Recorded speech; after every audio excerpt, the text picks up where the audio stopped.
session, y'all. So, I would like for each and every single one of you all to gather around the table and let me tell you all a Voden fable. To gather around for the tale of these survivors, tale of the looming corruption and the jaded destiny. For this be the infamous tale of the Valley of Dreams and the legendary tale of the Soulbound. Previously, the Voden Knights would find themselves traveling into the Mushroom Forest.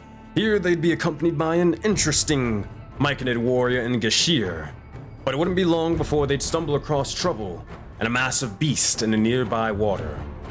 However, said massive beast would be a returning friend of mine in the likes of the Sewer King. This gambling Otoyog would find a deal to be made between himself and the heroes that he'd be seeking for them to mercy kill nearby Otoyogs taken by the corruption.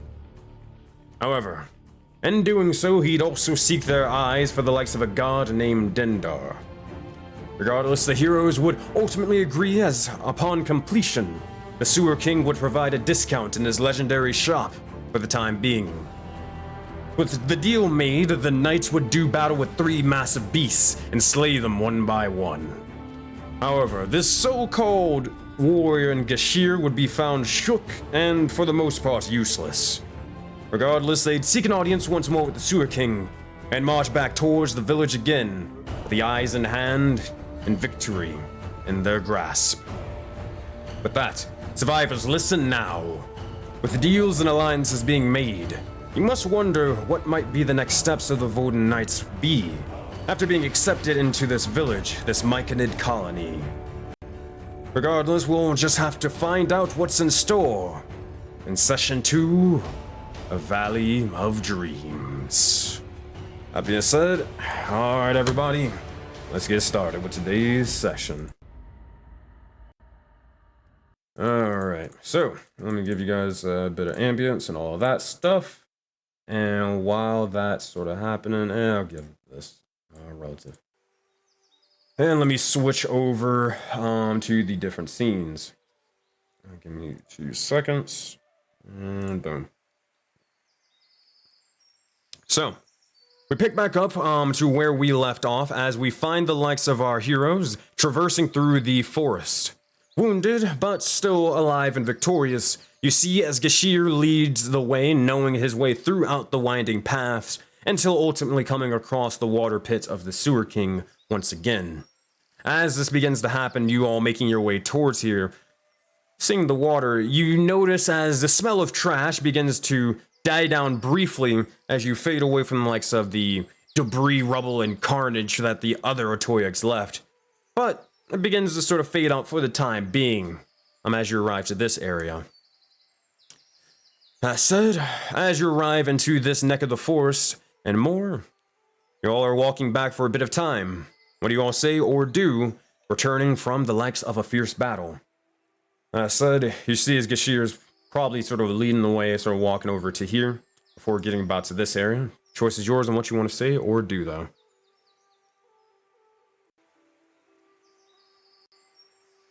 Hannibal and Trog? Wow, I forgot they were with us. Or Hannibal was made the joke of he was sharpening the claws, and then Trog made that one killer shot. That's all he did, though. Oh, and he got the eyes. He got the eyes. Oh, man. Is everyone okay?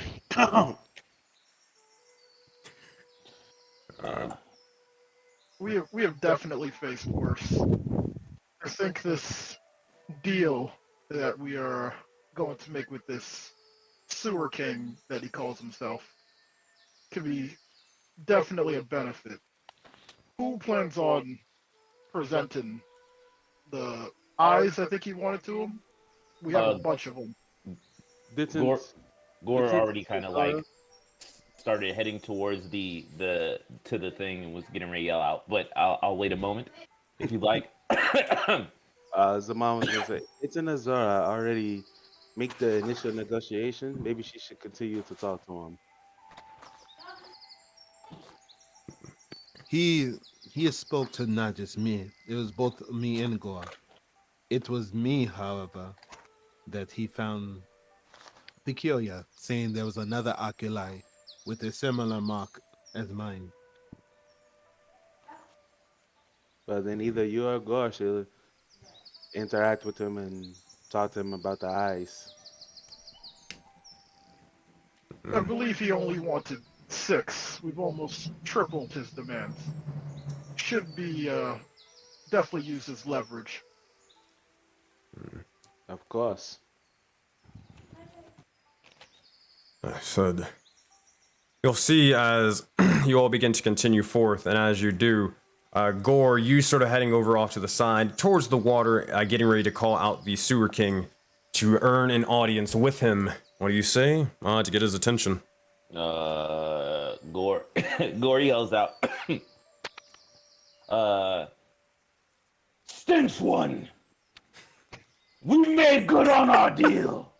It's your turn now! That said, as you begin to yell out for the Stench One, real quick, Gore, you actually did receive a inspiration from chat, as well as you, Agni. So there you guys go. That said, oh boy. You all begin to hear and see as the water begins to writhe for a brief moment in time. As this begins to occur, you watch as the ground shakes for a brief moment, and you look over and you see as one massive tendril begins to form with several eyes looking towards you all. And with that, oh boy. Eventually, you see as the water begins to part, and emerging out is this massive Otoya dressed in multiple threads and a top hat upon his head. You see as there's rows of teeth within his form and within his mouth. But regardless, he looks towards you and then waits for your response as he returns. Arms sort of folded. Well, not really arms, but more so tendrils sort of folded, waiting for you to either get closer or present what you were asked of. Y'all ready for me to go? Cool. So Gore zips up to him and is almost right over him, and he reaches for like the small pouch of eyeballs. So I think there's only like 6 eyeballs in there, right? And stuff is going to happen in this exact order. Gore reaches for the sack of eyes and pulls it out. And he did not secure that little potion he had in his pocket at all, really, and it falls down into the Sewer King's mouth as he yells out, no. He's like, Stench One! We've made good on the deal. Now make it so Gore can kill Iliad and make Phoenix very happy. Oh boy, hold on one second. I gotta roll for the Sewer King real quick. Alright, expertise. He has advantage on sight, 27. Alright. You're lucky this is alignment. Or I don't know if this is lucky or not. You'll see as he begins to look over towards you. And now, as you seem to... And did you bring out the eyes, or did you just drop the potion or anything? No, he pulled out the eyes. Pulled out the eyes. Pulling out the sack of eyes, and the potion kind of fell down as he was dangling the eyes over him. Alright, well, if that's the case, here's what he says. Well. It seems my business associates have returned. I assumed, well, with the likes of your eyes that you have, you've done the job and mercy killed my kind, laying them to rest. Well done indeed. Seems to be, I'd like some sort of bag. Open them up, let me see what you got.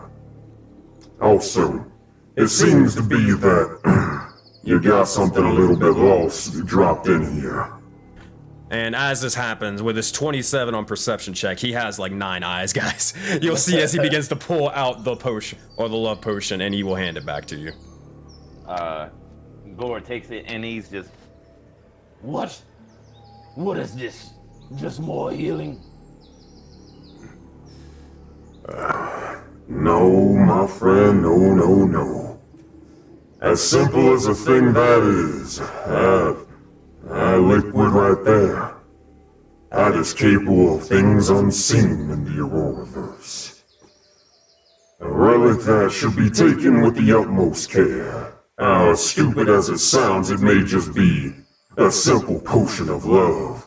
But said potions could cause much damage and destruction further than anybody could see.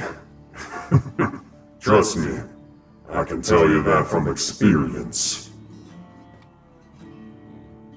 And Gore looks at it and he's like, powerful indeed. Thank you, Stench One. And he kind of seals it a little tighter and he tucks it extra away. Easy enough. Easy enough. So, question, the bag, it's not, you didn't open it or anything like that. It's just literally just a bag of eyes or whatever, right? Yep. All right. So, I guess if you hand him the bag, if you do, he'll begin to start opening it up and then looking towards it. As this begins to happen, you would notice as, he begins to start taking the eyes and begins to look each and every one of them over before placing them in the likes of his coat pockets rather than inside his mouth alongside everything else. Now, keep in mind, every time he talks, you can see the likes of cloth, rags, swords, armors, and more in there. Just random sort of doodads and knickknacks inside. But he places these specific things in the likes of his coat pocket. He'll look over, and that being said, he'll look over and say this.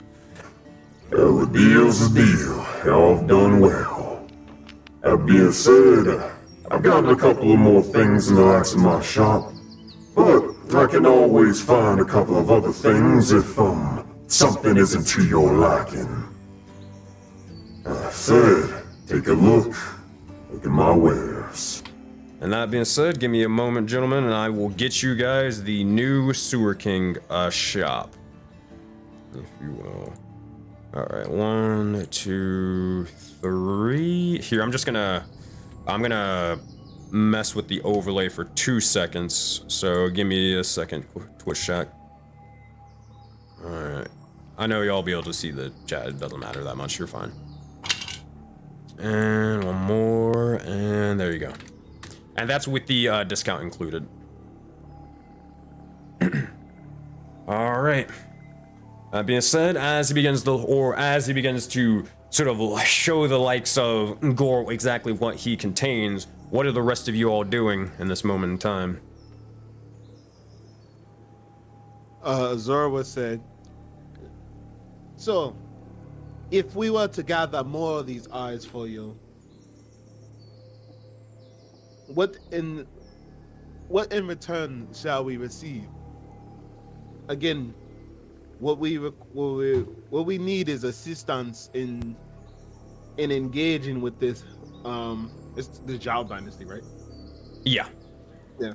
We need assistance in engaging with the local ruler of this area.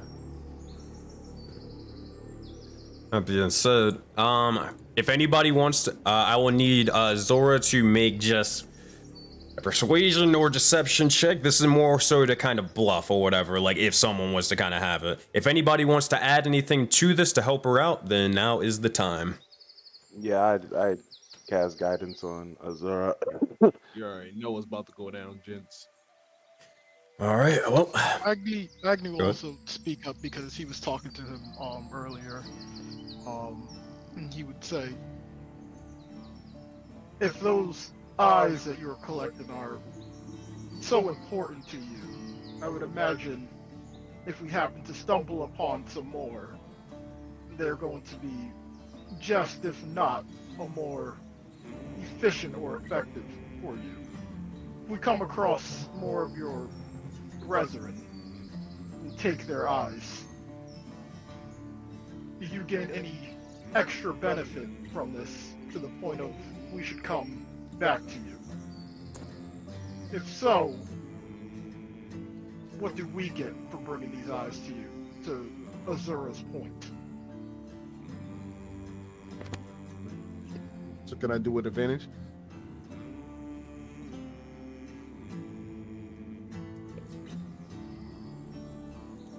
Dramatic pauses. Wait, I didn't say that. Oh, I guess he's speaking through me. I was like, So is that, do we get advantage? Can anyone hear Key?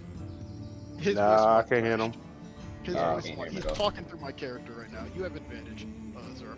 Oh, okay. It's all right. I bet us. Alright. What I was going to say before seemed to be that my soul cord was cracked and destroyed. I'm only interested in the likes of the corrupted Atoyas. You can leave my normal kind alone. They haven't done nothing to you. And matter of fact, they're pretty friendly. If you can at least tolerate the smell. Persuasion check with advantage, 19 and a 221. Good stuff. All right, he's gonna make an insight check. Natural 20. Goddamn, this is a businessman, my friends. All right, here's what he'll do. Hold on, I'll roll a d100. Whether he cares or not, he doesn't. All right, he'll look at you all, and then just you'll see some of the eyes begin to almost lean in a little bit closer than you kind of be comfortable with before he begins to say, Well, I'm not opposed to being able to help out a couple of business associates of mine. However, I can't really give you a further deal in my shop. But what I can do, at the very least, is maybe be able to be of service in a way of transportation. If you'd care to be or care to listen for a moment. She listens for a moment. Well, on is I haven't really. Well, I've seen a couple of other individuals wearing and wielding those marks of yours. Spike being one of the others, and a couple others in the likes of the deserts, and even the likes of the tiger from time to time. However, I will say, my reach is far and wide. From planet to planet or plane to plane doesn't really matter. As long as there's a body of water big enough for me, I can appear when needed. That said, if someone, or one of you at least, needed a message or certain items to be transported to different people at a rather fast pace, give me a couple of more eyes and I think that we could discuss the terms.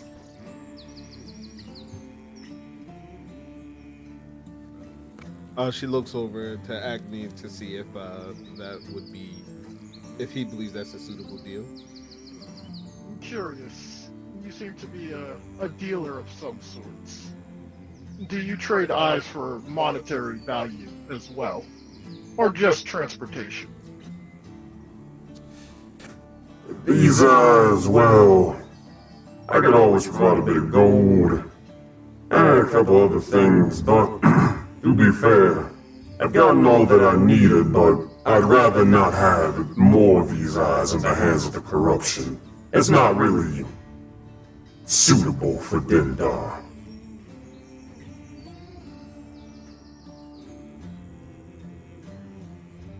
Believe we have a few other eyes than what you have received from my small friend over there. What could you do with a few more of those eyes? You wouldn't want them to fall into the wrong hands with us adventuring out there with the ops. make a persuasion check, Agni.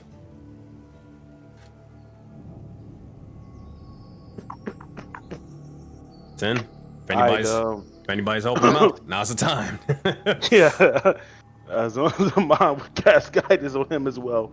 Well, you won't be able to cast guidance after you roll, but you can add something to it to maybe give him advantage. Is that- Can I give him? Oh, go ahead. Go ahead.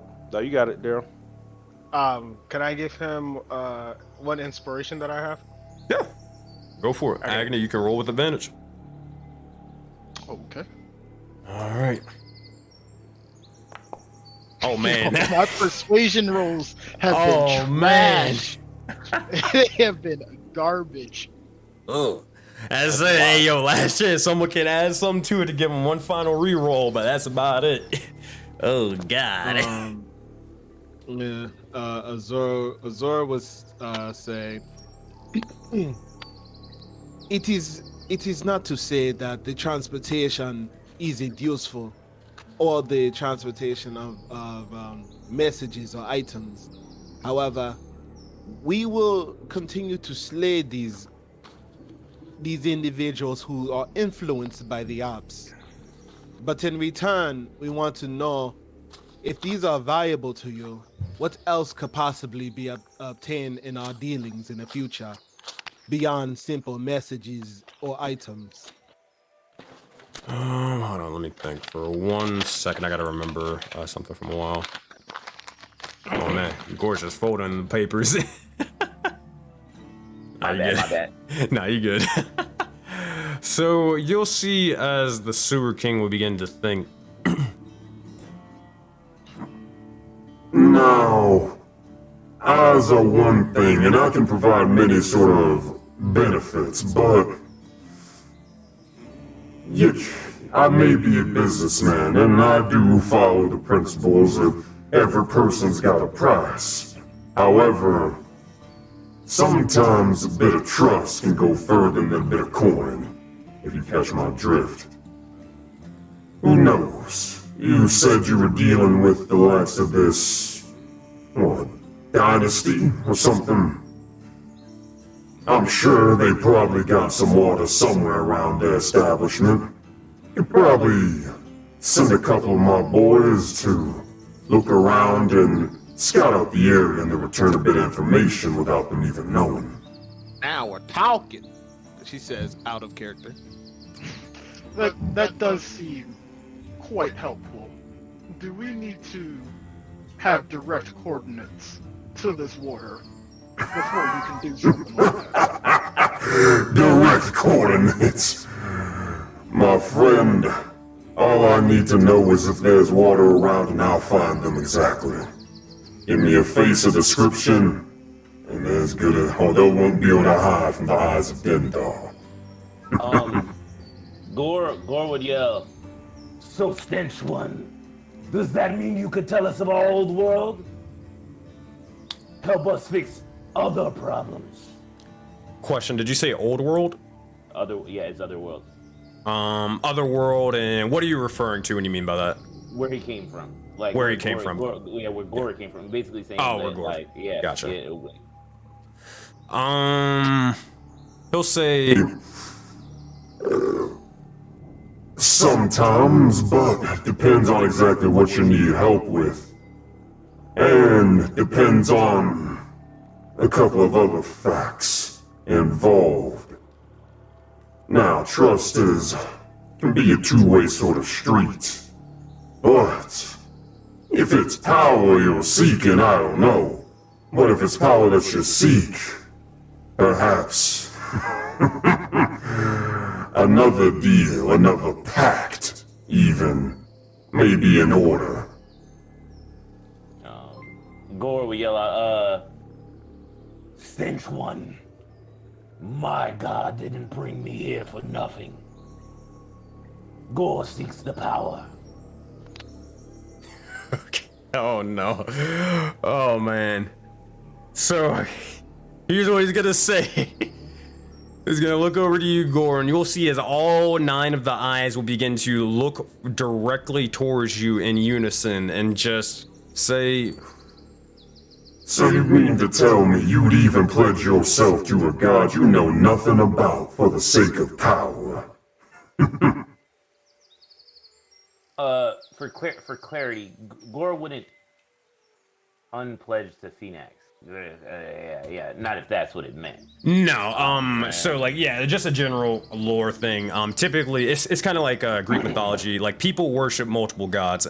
It's very rare that they dedicate themselves to only one god and that's it, right? But it's more so if your god is okay with it, which you have no idea. Like, you genuinely don't know, right? There could be ramifications, or it could be even, how you say, not boons, but a good thing. You're just unsure of the relationship between whoever this Dendar is and then the likes of Phoenix.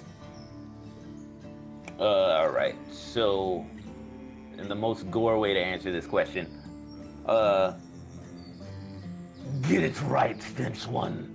Gore serves Phoenix to kill Iliod. And if this other god gets in Phoenix's way, Gore will do the same. In fact, he'll do quite the opposite. He'll clear a way for you straight to the likes of the Sun God's domain. Question is, you want to make a deal? And you'll see as the toothy maw will begin to slowly start widening and more. Yeah, Gore would look at this as opportunity. He's already made it very clear. He'll kill this god if he needs to, so, yeah. Alright, Tito, out of game. I need confirm yes or no. Are you actually going to pledge yourself to Dendar? Oh my god. This is the confirmation button. Yeah, I'm just very clear that it doesn't like Gore is Phoenix no matter what. So if Phoenix is like, yo, you gotta kill Dendar, that shit still Dendar. Uh-huh. I just wanted to be very clear that he would take that particular stand. Yeah. Okay. And Gore, I have to take it because Gore would only look at it like if anything's put in his way to give him more power, it has to be Phoenix. Phoenix has to be doing it for him. Like that's the only logic Gore would have. So. Oh no. So let it be done. I have some ideas now. Oh gods. All right. Give me 2 seconds. Give me 2 seconds, Gore. Let me think for a minute. Certainly. Okay, that can't be a possibility.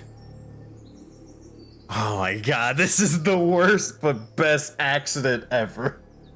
Okay. How do I explain this? Gore, how much do you like that sword of yours right now? Gore isn't attached to the sword. He's not attached to the sword because again, he looked at any weapon he's gotten thus far has been a blessing for Phoenix. So, like that's why when he lost the axe, like it was okay. He thought and he had the other sword that he got before. Like the weapons he'd give those up quick. I've just been trying to stay with something that he's proficient with. That's really to be something. You'll see as you agree to this.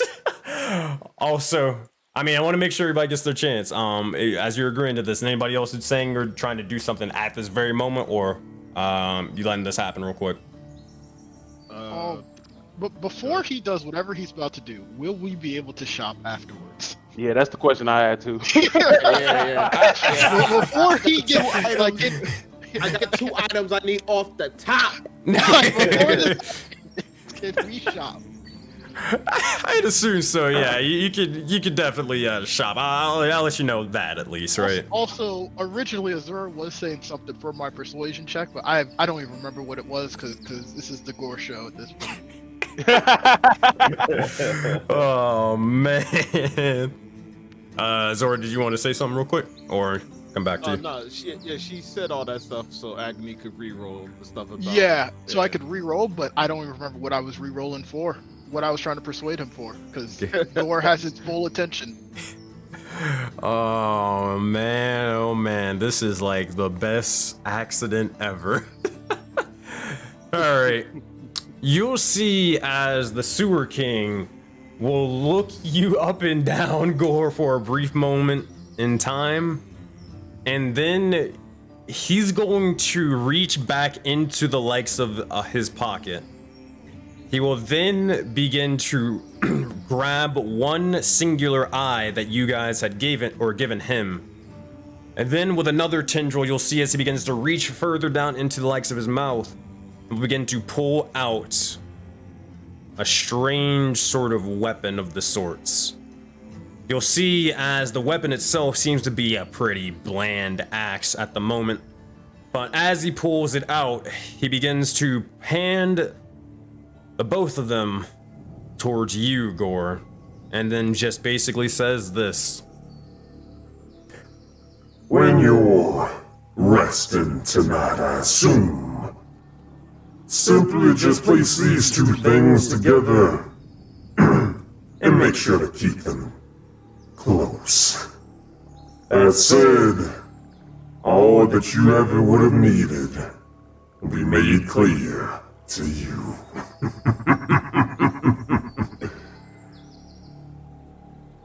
Welcome to the family. That said, oh boy, we'll figure out what that means. Sounds good. Sounds like what Gore would do. Alright, well, as Gore, you had a hand axe, or excuse me, is it a hand axe or is it a battle axe? It is a battle axe. Or actually, wait, is it a battle axe? No, it's a, yeah, it's technically a battle axe, but it's, well, you'll see. You'll see. Okay. Alright. That said, while that is happening, alright. Everybody else, is there anything else you want to do with the Sewer King? If there's any times like you like, okay, I know what I want from this guy, then just walk up to him and ask for it. Yeah. Zora's gonna say, I'll take the chainmail in the scroll of the armor of Agathis. Said, you'll see as this begins to happen, he will begin to hold out the likes of one of the tendrils, asking for the gold. Yeah, she tosses the 101. Alright, make sure to remove 101 gold from your inventory. And Zaman would walk up and say, I would enjoy the scroll of power as well as the scroll of hellish rebuke. 1 second, yo. Alright, so chainmail +1 for Azora. Alright, there you go. It's in your inventory, and then the scroll of armor of Agathis, right?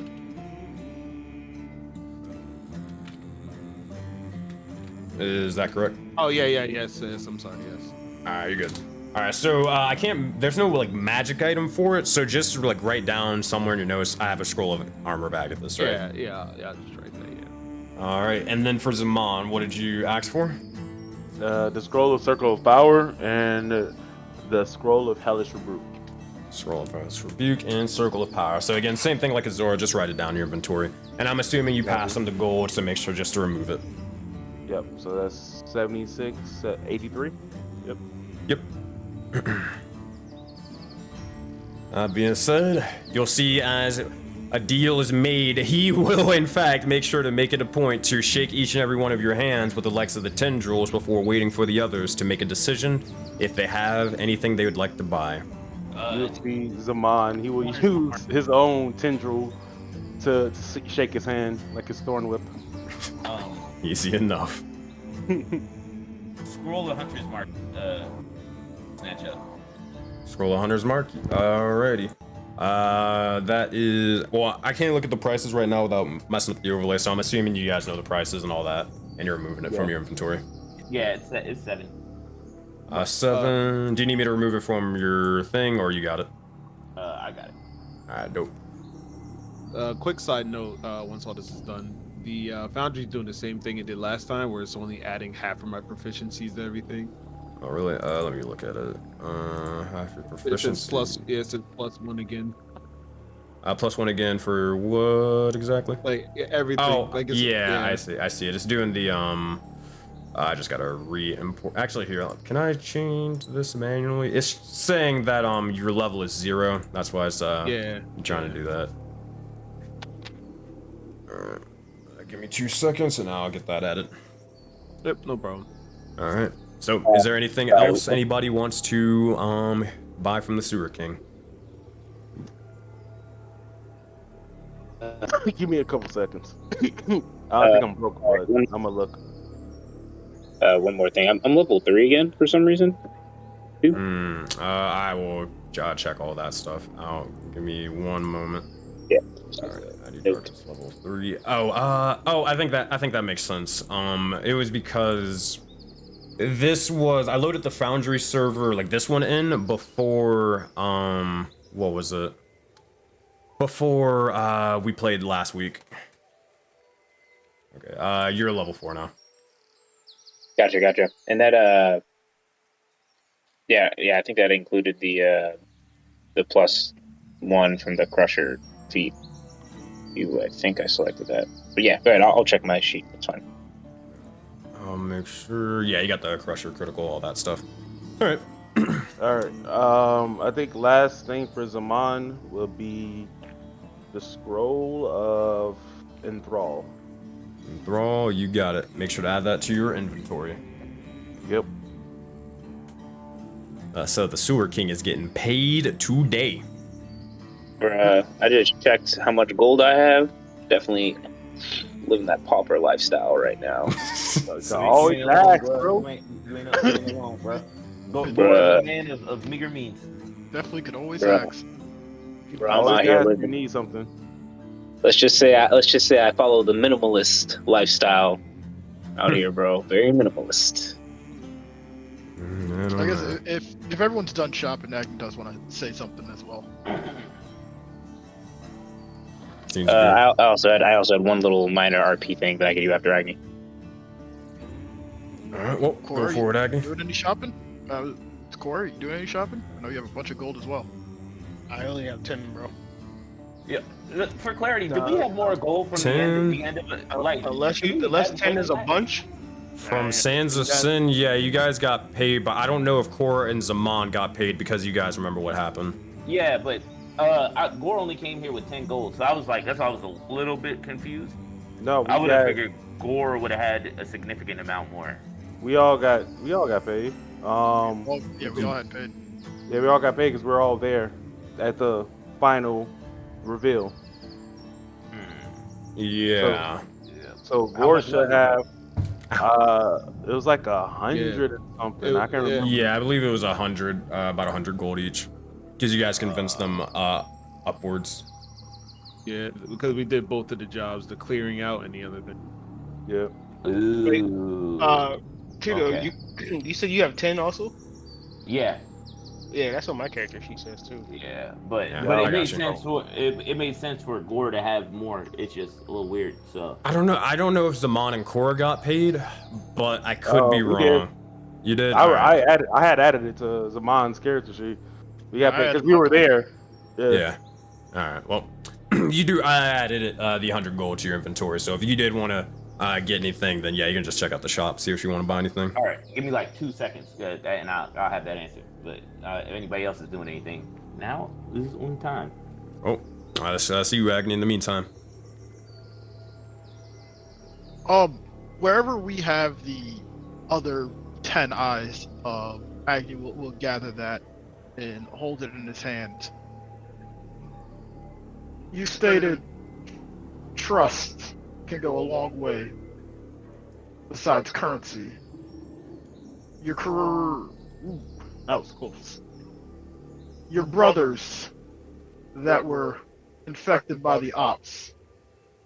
We've got about 10 more of their eyes. They mean nothing to us as of right now.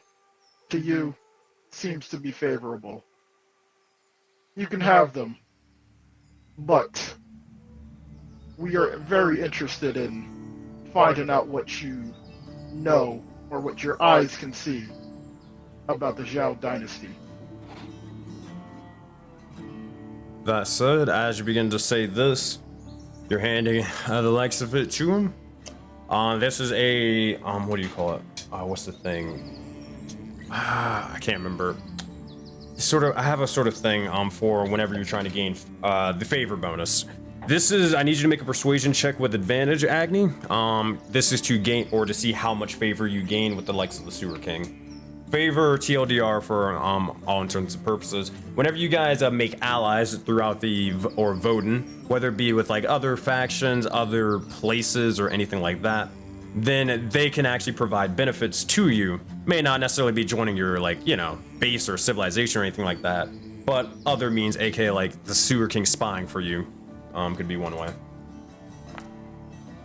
And these things can go up or down depending on your relationships with them and how much you keep them up to date.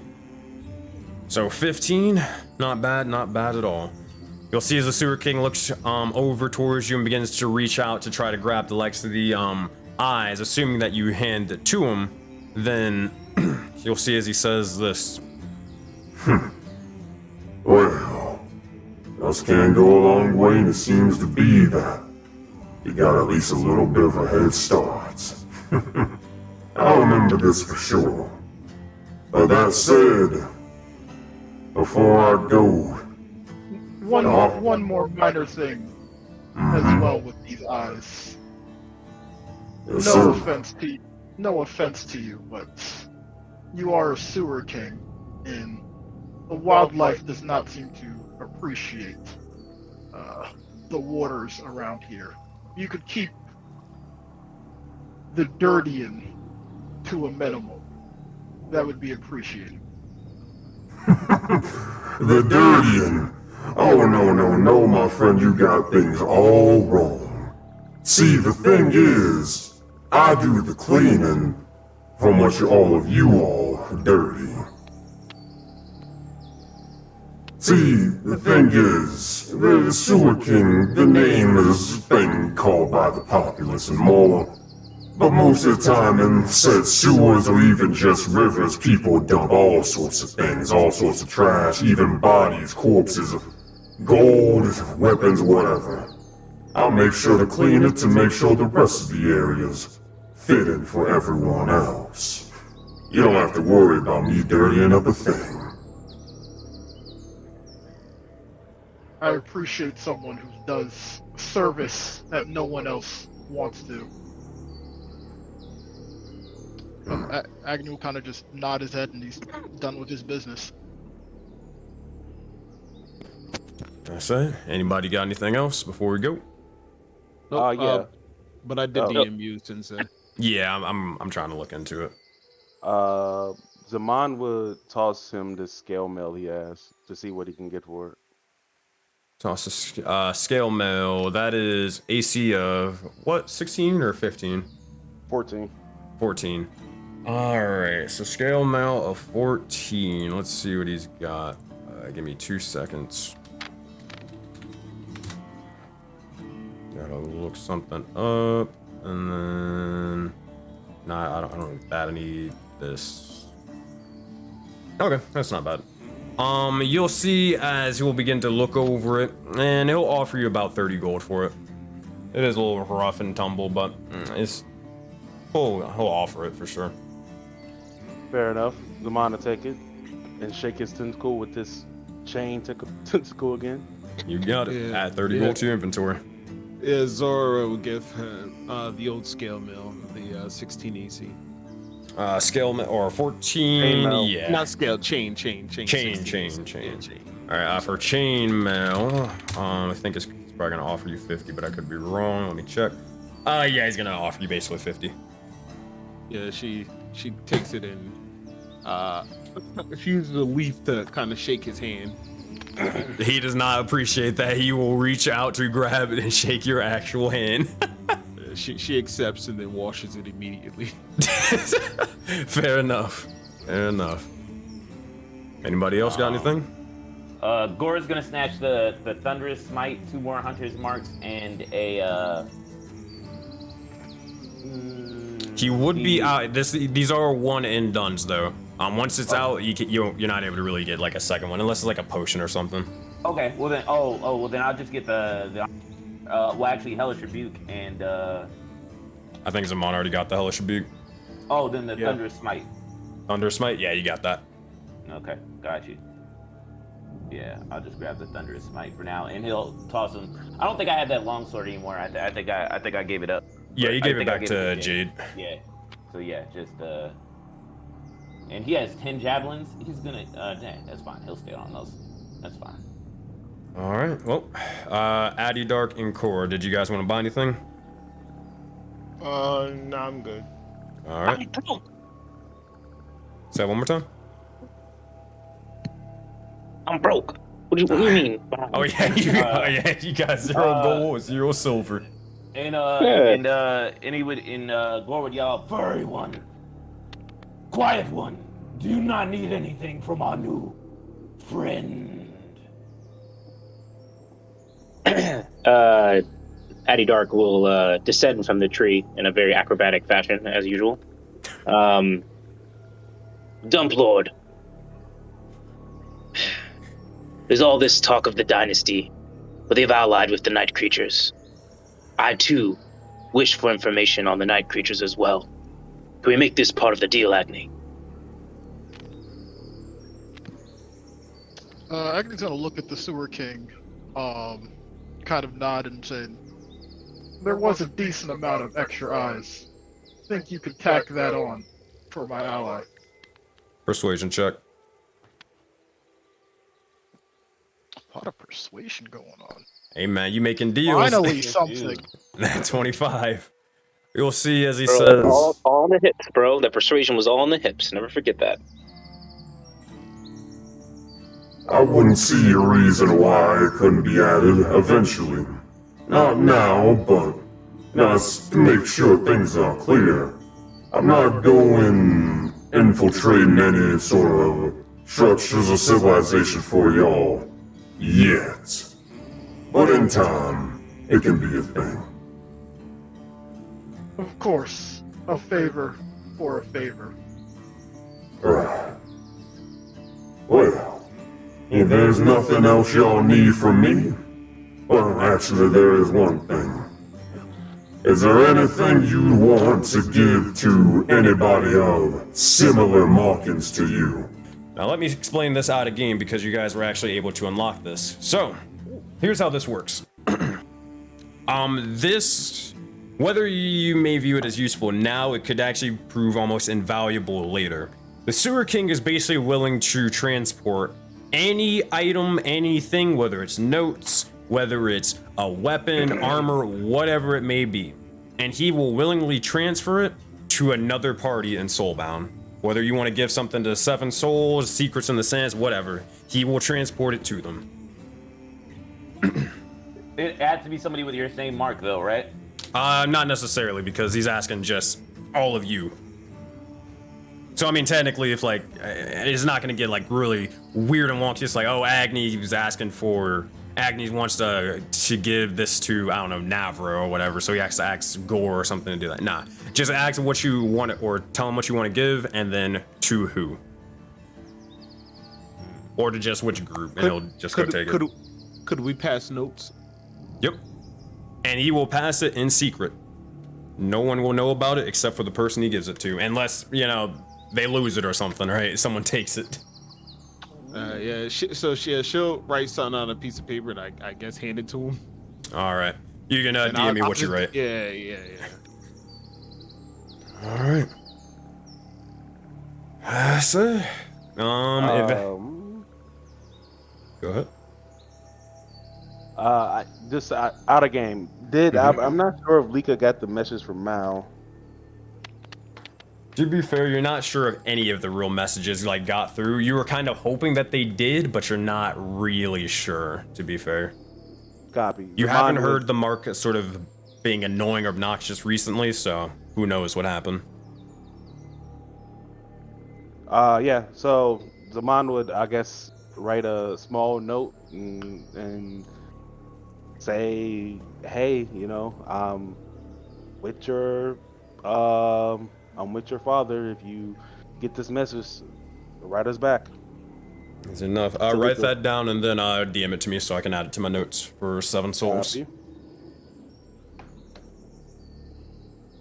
Do we need to make this decision now? I mean, I'll allow you guys to like come back to it, like as long as it's not metagamey or anything like that. If you would have been now I know what I want to give to the Sewer King, right?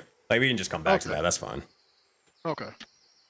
Or if you really want to RP it out, you can just come back over to here and just summon him back. He's not going anywhere.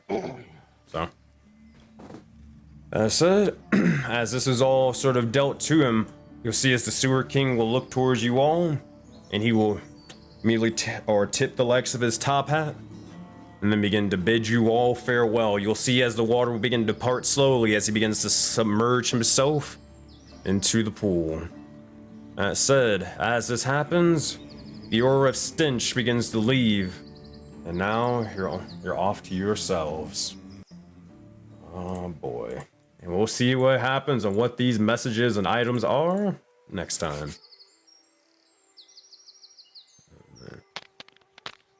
Things are about to get a little interesting in Soulbound.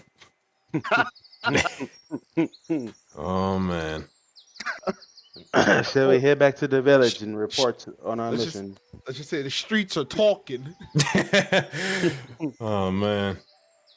I think it's definitely time we get a move on.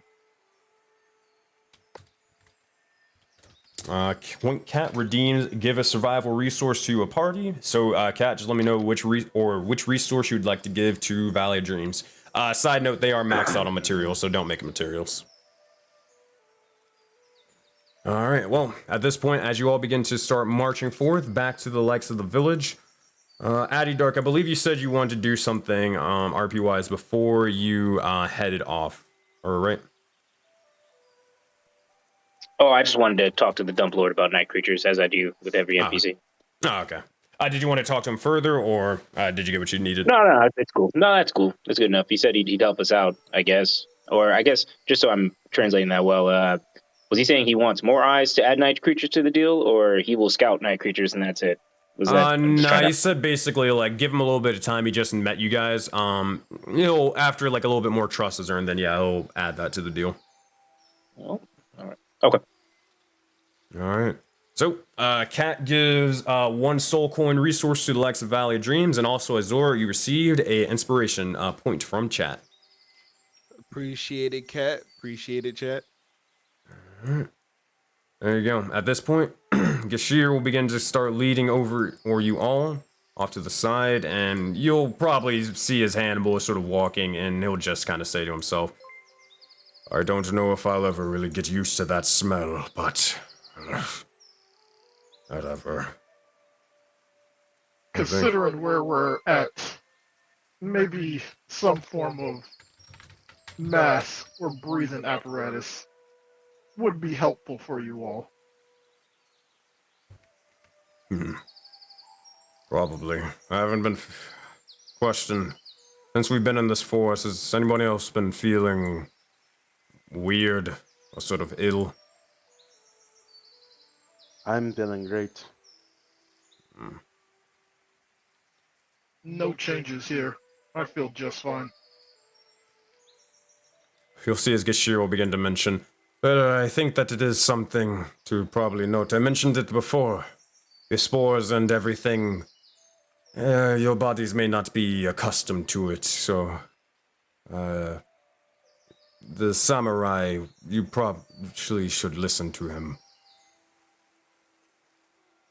But then maybe we should, if we have to frequent these forests, maybe we should design something as Agni has for the people who need to breathe in this air. I do believe we also have a surplus of medicine.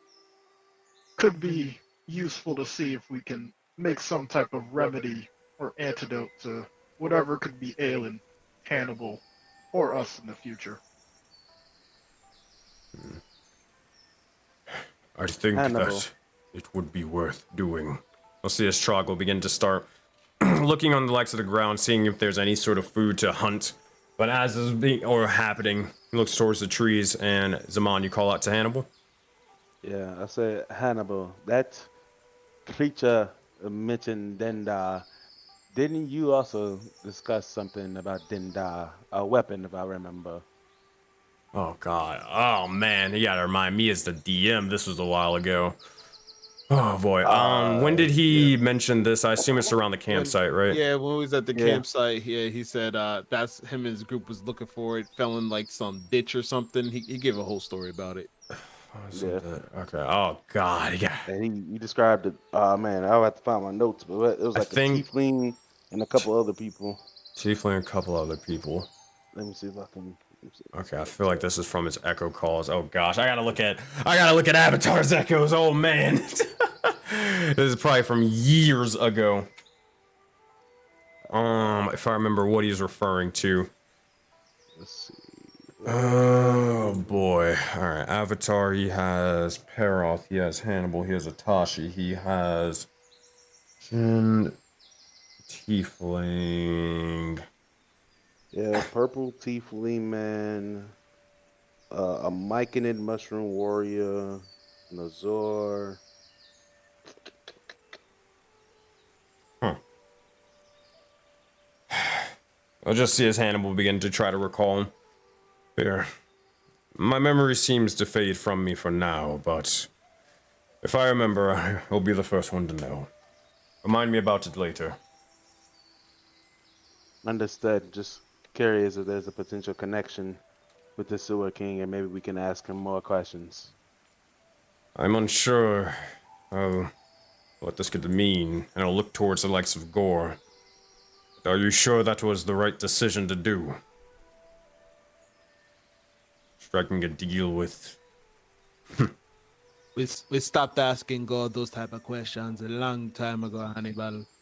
God would do anything to please his God and destroy another. You're alright. You're alright.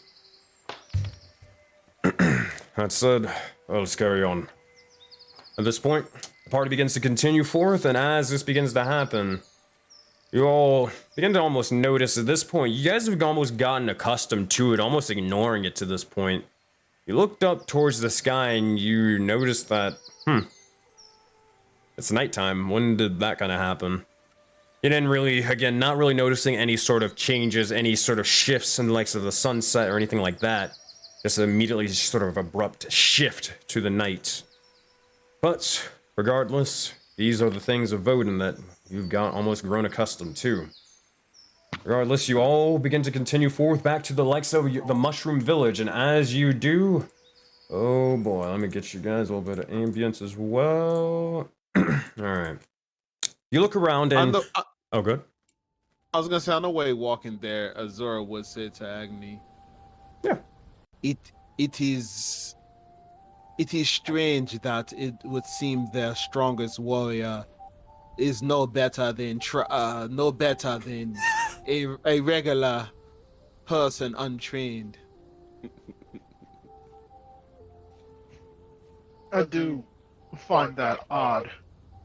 It seems like the Ops, and the Dynasty for that matter, either have no interest in these simple mushroom folks, or they have some way of keeping hidden from them.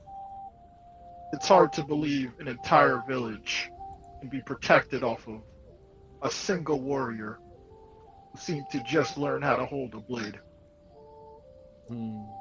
That is a good observation. Perhaps both the Ops and the Zhao Dynasty realize this juice is not worth the squeeze. And then again, Mao, Philo, is quite formidable on his own. There could be other things that they're just not telling us, just to see what we do. I wouldn't rule out that they're hiding something as well. Yes, I shall keep a lookout. But in time, either one or two things will have to come to pass. Either we train their forces enough to be able to defend this place in our absence, or we take more invasive measures of our own. It will definitely come to one of the two. We'll see what they say, as we've already solved what seems to be their most immediate issue. There's still the concern of their sacred homeland, which they mentioned is a bit further away, but a much more difficult task. Perhaps this is something that we can handle sooner rather than later. Yes. For now, let's just be grateful we have a place we can rest. But I will be sleeping with one eye open so long as we have, and she points to Notch. She points to the Notch's blade, so long as we have individuals like him watching us as we rest. He says kind of in a joking manner. Even though we are in a safe town, I do recommend at least one of us to keep guard for the night, at the very least. Yes, I will talk to the others about such a course. And yeah, that's all she wanted to talk about. Alright. That being said, as you all begin to enter forth, Cora, you begin to, as soon as you kind of get into the legs of the village, you begin to sort of veer off to the side, seeing exactly what's going on and around. You getting a little bit of a lay of the land. You see as multiple bits of the Myconid folk are sort of out and about. There's a little bit less than there were in the daytime. Occasionally, you actually see some of them pretty much just embedded into the legs of the ground. Kind of like how you've seen Philo before, where his legs come into one singular stalk as he just sort of dozes off. Occasionally, you may see one or two, maybe even three of Myconids like that, but everybody still is out and about. What are you doing over here? She's just resting. Easy enough. You will hear at this point, Gashir will probably call out to you and just say, "Hey, we don't need to make sure that you all get accepted into the village, so you probably, I don't know if you want to go talk to the chieftains now, or you want to do it later and get a rest in. Either Why or, wouldn't don't we forget about be- it." Why wouldn't we be accepted into the village? We've done what they've asked. Is there any Exactly. doubt that they wouldn't accept us? Well, probably not, but you still have to get accepted formally so the rest of the people know. Right now, to put it in perspective, you all are outsiders at the moment. Now, our people, they're very trusting, and they have a good sense of being able to get the read on people, but they... You'll see as he kind of stops you for a moment. To put this lightly, you all kind of look a little scary. At least compared to, everyone else. Good. Intimidation is a tactic of war. Right. Tactic of war. The Shearer knows this well. See, look at his eye. He just points to his missing eye, or kind of this. Yeah, Agnia, look, how tall is this guy? Is he like our height? Yeah, he's bigger than the... Well, how tall is Agni? Is he like... Is he 7 feet tall? Agni's not 7 feet tall, no. Nah, That's okay. ridiculous. Yeah, this guy is like... He's getting close to like 8 feet tall, like between 7 and 8 feet. Okay. He'll look him up and down. He'll say, "Yes, we'll work on that, amongst other things." What is that supposed to mean? I assume you're just walking away. You'll never mind. Yeah, I'm going the way not of the water. Okay, fair enough. That said, Addy Dark, are you just heading into the likes of your or this is the hut that you requested to have built? Are you just walking inside? Oh no, I'm on the roof. Oh, you're climbing on the roof. You got it. Yeah, Easy, yeah, the vantage point. easy enough. They want intimidation. I'll show them intimidation. Make a perception check. I'll probably say Gore and Agni. Just make an insight check. Yeah, you two, Zora and Zaman. Why not? Oh, okay. Natural 20. Okay. 6. You're 6 Zora. You're kind of focused right now. Agni, whether you care or not is up to you, but you will still be able to hear it. Addy Dark, you're kind of up above. You're doing your own thing. Zaman, you're sort of more focused on doing your own to not really care much about this, but Gore and Agni, you begin to hear murmurings and stuff like that. Now, Agni, you're kind of used to, hearing murmurings and stuff like that due to being a devil sort of turtle and all that stuff, due to your appearance, yada, yada, yada. But you do eventually see a couple of people just sort of pointing towards the likes of Addy Dark, and it kind of looks like, they kind of look like Batman right now, just like a shadow on top of the likes of this building. And people are kind of worried, like, what is that? Is that a monster? Or something like that. And Gore, you kind of look over, it's just like, should we alert the forces? Should we alert Gashir? Should we tell somebody about this? And they're kind of just talking to them amongst themselves, looking at Addy Dark in the shadows. What would Gore say? Jesus Christ. What is that point? So basically, he just sees Addy up there looking brooding as hell. Pretty much. This. Gore would yell, "Furry one! They're scared enough as is. You don't need to do all that."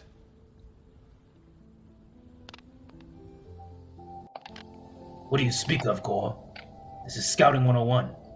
Night creatures could be about. Do you not see that it is night? Is it day? What do you expect from me? I expect you to do your job, furry one, but brood a little less, maybe.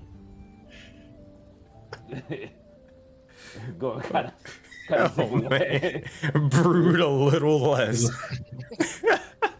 It's like, how do I roll to know if I'm brooding enough? Make a charisma check and we'll find out. That's a bar right there. Brood a little less.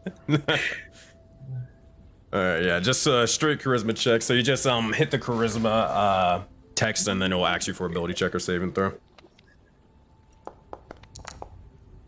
Nah, you're still brooding. Okay, so with that, he then howls into the night. Oh my god. Perhaps I should try a siren song to calm the people. Go on. He then howls. You won't start singing it.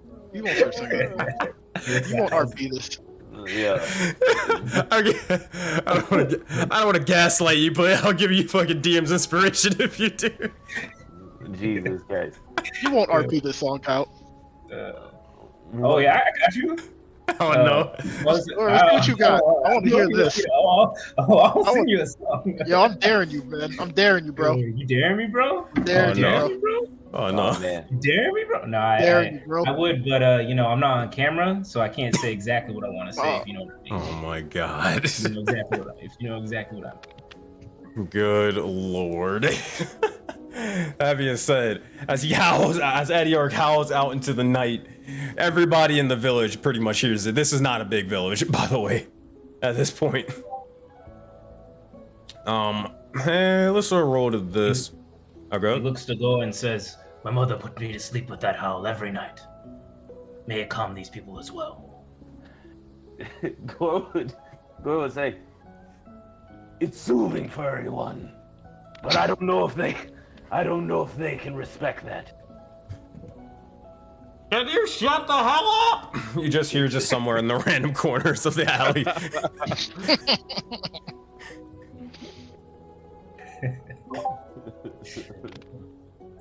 People throwing tomatoes at him.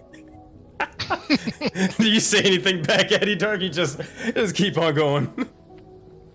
Oh, to the random noise? Yeah, you don't know where it came from, but just someone just yelled out and said that. No, wait, I want a perception check. I want to know if I know where it came from. Alright, make a perception check. I'm about to find out. About to find out. 14. Hold on, make a stealth check for him. Mike and Villager number 47. 13. He just barely flies. He just barely misses the mark, and you catch someone to maybe talking a little bit of shit. And they happen to be all the way over here. This one right here. You'll hear as well, actually you probably won't hear this, but this is more so out of game. This individual will be like, "Be quiet, you may actually hear. I don't want whatever that thing is coming towards us. We don't need to cause any trouble. We just need to get our things and then go back home." And yeah, you figure out who the hell said that. Go on, Agni. Go make the deal. Close it out. Let me do some calming of these people and make sure they know we are. Oh, no! I said, Addy Dark, the floor is yours on where you want to go if you're going straight towards them. Forget that brutality, bro. I will dismount from the top of the roof in acrobatic fashion, of course. I don't know, man. Make an acrobatics check. No, I'm not messing with you. Hey, we'll see. It's been one of them days. And I guess I'll go over here. But we don't have to have this conversation right now. You guys can slide over. We can come back to this in a moment. All right. Yeah, I'll let you figure out what you're going to do. Let's go over towards Zaman for a second. Where actually is your character, Zaman? Should be like right here. Where's right here? I don't know. Oh, there it is. Right Okay. over here. Gotcha. All right. So, Zaman, what are you doing off to the side? You do see as there are a couple of builder spirits here and about. These were the individuals who were essentially helping you all build the likes of defenses and stuff like that when you guys were getting ready for the war.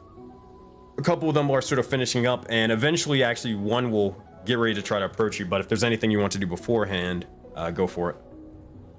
Yeah, Zaman, he's going to approach the garden and see how everything is going and if anything has been fruitful so far. Granted, you look started over towards the growing. garden, and not yet, as it's only been a couple of hours since you've really been gone. Granted, voting time, you know how that sort of whole thing works, but hasn't been that long from what you can tell. Nothing yet. Copy. But He's thinking do to actually make one quick perception check for me. Copy. 18. You look over and you do see something off to the side, and you look over and notice as one portion, just a very, very small portion, is blooming off over here. You see the likes of just a small carrot or so, just in the process of blooming and growing out of the likes of the ground. Copy. He's thinking to himself, he's remembering when Philo had made plants to grow right in front of his eyes, and he's thinking, if he can speed up this process.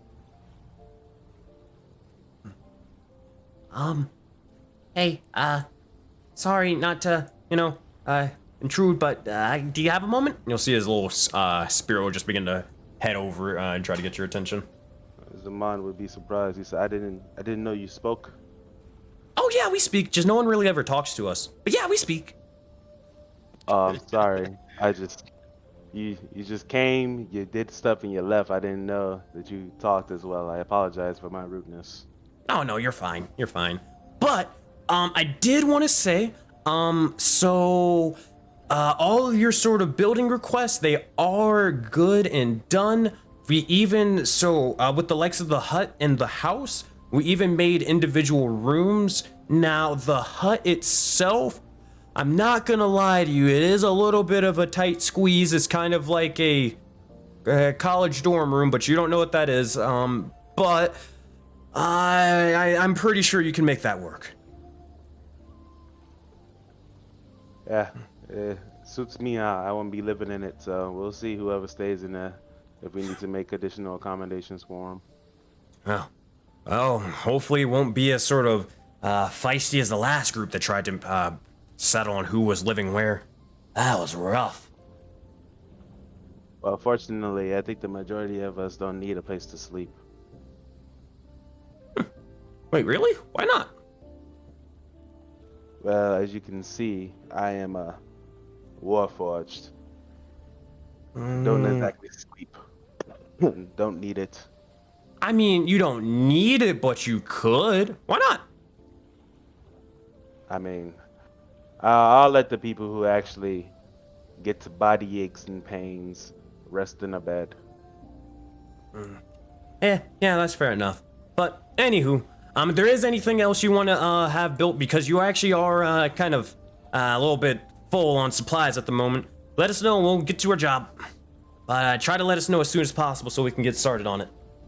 Actually, I will. I think I have a couple of ideas, but I will confer with a couple of people to ensure this is what we want to do.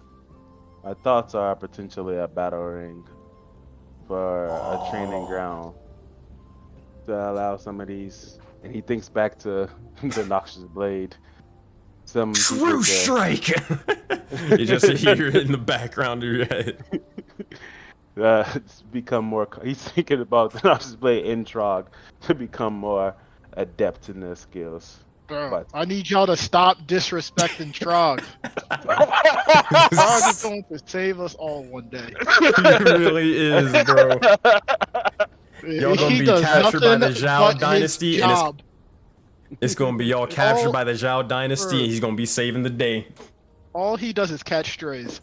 That's all he's done. But Zaman was. I will. Sorry. You're good. Confer with my comrades, and I should get back to you shortly. Okay. Well, might as well take a quick look out. Oh, and the other thing, if you do want sort of specific decorations to your rooms, do let us know as well, because we can make specific accommodations. So, like, I don't know, you mentioned like battle ring earlier. I don't know if you want like a sword holder or anything like that, or like mantle for trophies of the enemies you've slain, or anything of the sorts, or anything that really makes your room well you.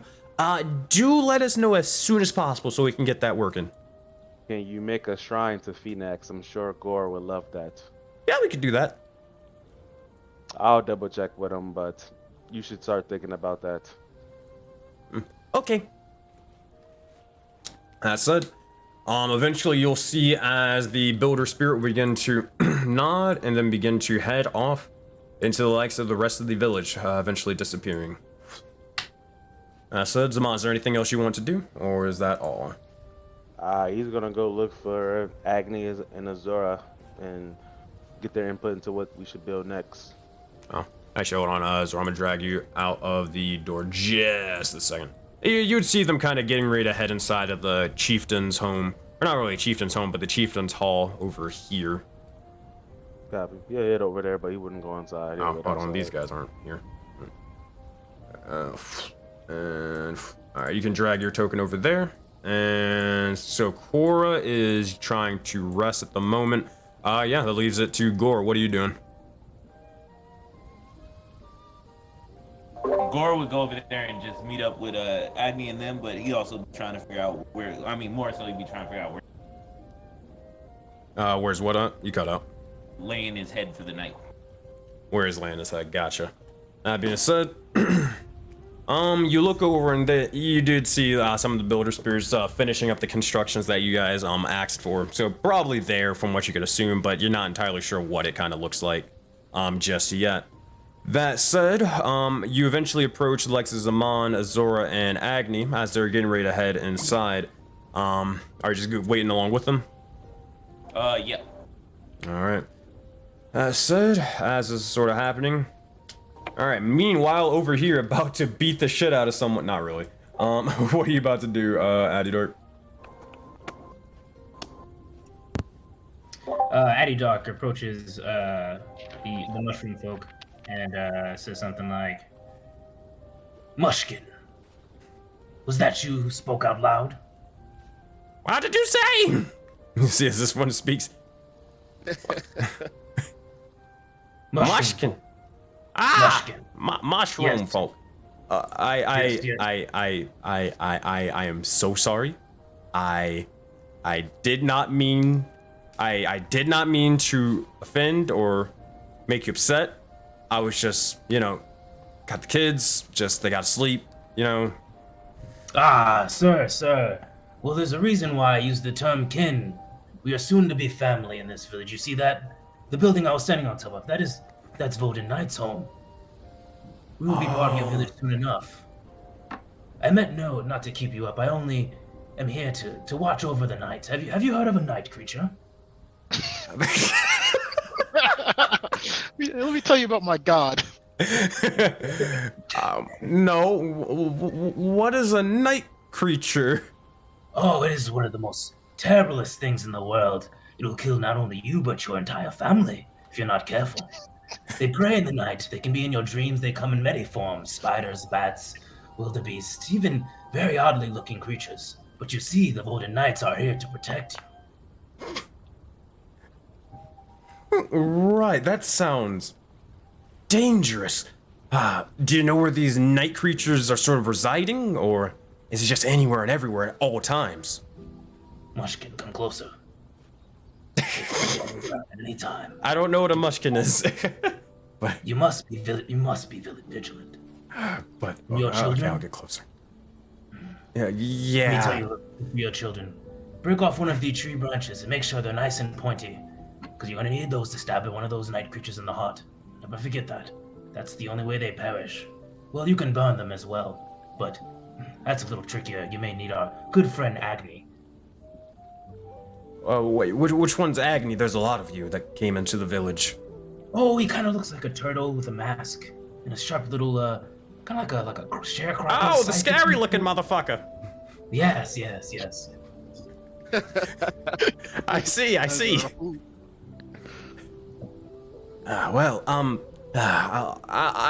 I'll definitely make sure to take these precautions, but I don't know necessarily about the whole giving, my kids weapons. They're not that old yet.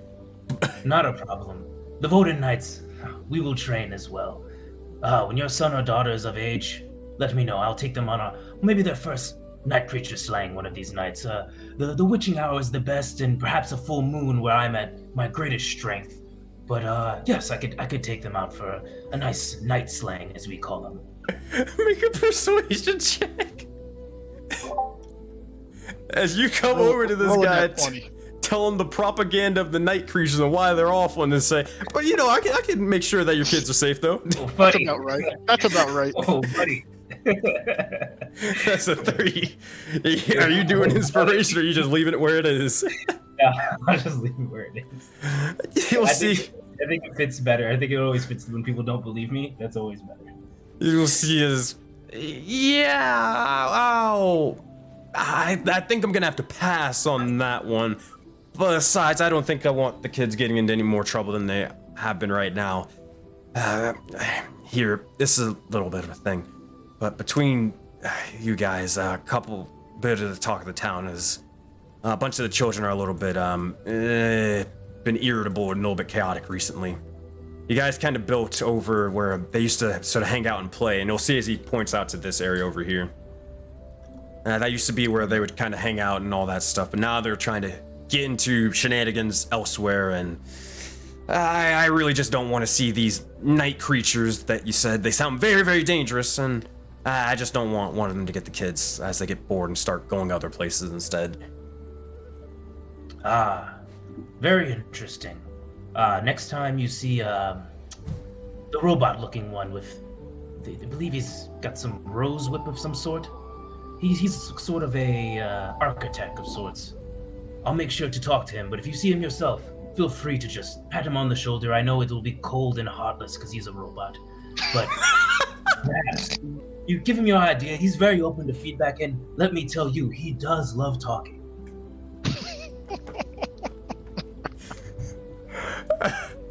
And no matter what else he says, he just pats him on the back and says, "Good day," or should I say, "Good night." Good night to you too. And that said, Addy Dark, you begin to pat him on the back and you begin to walk on off. You remember that. Hold on. All right, chat. You already know what time it is. All right, chat. I need you guys to give that guy a name. Because you already know he's gonna come back. All right. That said, Addy Dark, is there anything else you guys are doing or nah? Oh no, I'm good. I'm gonna start heading towards the chieftain land. All right, you got it. At this point, you kind of look over and you do notice as everybody's getting ready to meet in, because this was all kind of happening at the exact same time. You don't see Cora anywhere to be found at the moment. Actually, about this point, Zora and Agni, you look around and you don't see Cora either. Are you guys going in without her, or you going in now? Yeah, Zora was already headed in without people, so seeing people pull up, like, she probably will head in as soon as they let us in. All right. Oh yeah, I would have pulled in like as soon as after that conversation with this Gishir about he had to get accepted. So yeah, it's gonna be some acceptance happening. All right. One way or the other. No. So as this is happening, you guys can actually open the door, and what you eventually see as you all arrive in. Let me get my notes. You return back to the Chieftain's Hall and you find pretty much the likes of Old Man Philo and Mao talking to the likes of Spore, aka the appointed chieftain farmer of the village. You look around and you don't see Orbir or Ito anywhere at the moment, as they're probably attending business in the village elsewhere. While you wait, you do overhear Philo and Spore's conversation as they're sort of talking. Mao occasionally chiming in.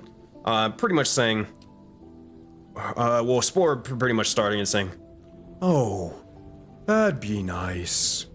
I'd love to maintain the innocent nature of the village and the likes of arrangement. I believe that once the forest is cleared, we can expand the colony outwards. You'll see as eventually old man Philo explains. That'd be great, but the Voting Knights are very capable warriors. They'll take care of this mess along with Gashia in no time, I'm sure. Well, eventually here's Mao, and this is, again, it's all like sort of conversation you kind of heard outside and stuff like that. Eventually here's Mao says, oh, they're powerful, but so is the Zhao dynasty. These guys can attack at any moment, if not, well, them, then maybe the big star people. I'm just saying we need at least to have some type of defenses in this village, like at least something. That is true, but we can't have the kids growing up feeling like this place is a prison. Community morale is an important factor. Yes, you're both right, but what do you suppose? It is a touchy topic, but, well, actually here. The Knights have returned, so maybe they have an idea or two. Hello, Azora, Agni, Gore, Zaman, Adidok. That being said, as you all enter, oh, you shut the door on them. There you go. As you all enter, what do you say and do? As Azora walks in, she'll say, so, let me guess, you require some more assistance with something. And I overheard your comment about not wanting this place to be a prison. That is not what anyone wants, however. With what I've seen today, it's a wonder that you all have not been subjugated yet. Why would you say that? Did something go wrong? Well, we cleared out the area for you.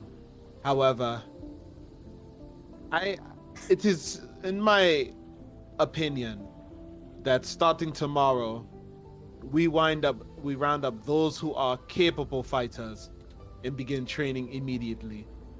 Gashir as well. You'll see before you're even able to add the little Gashir as well part, you'll just hear him say, I 100% agree. This group of warriors, they need to be a little bit more well trained, especially in the likes of the village. We are running a little bit low on the likes of fighters, so I think this is a very, very good idea. I'd be happy to teach the little mushrooms to... She stops him. You can assist, but the lessons, she looks back at Spore, the lessons the lessons are to make sure that none of the children or the adults wind up in a prison situation.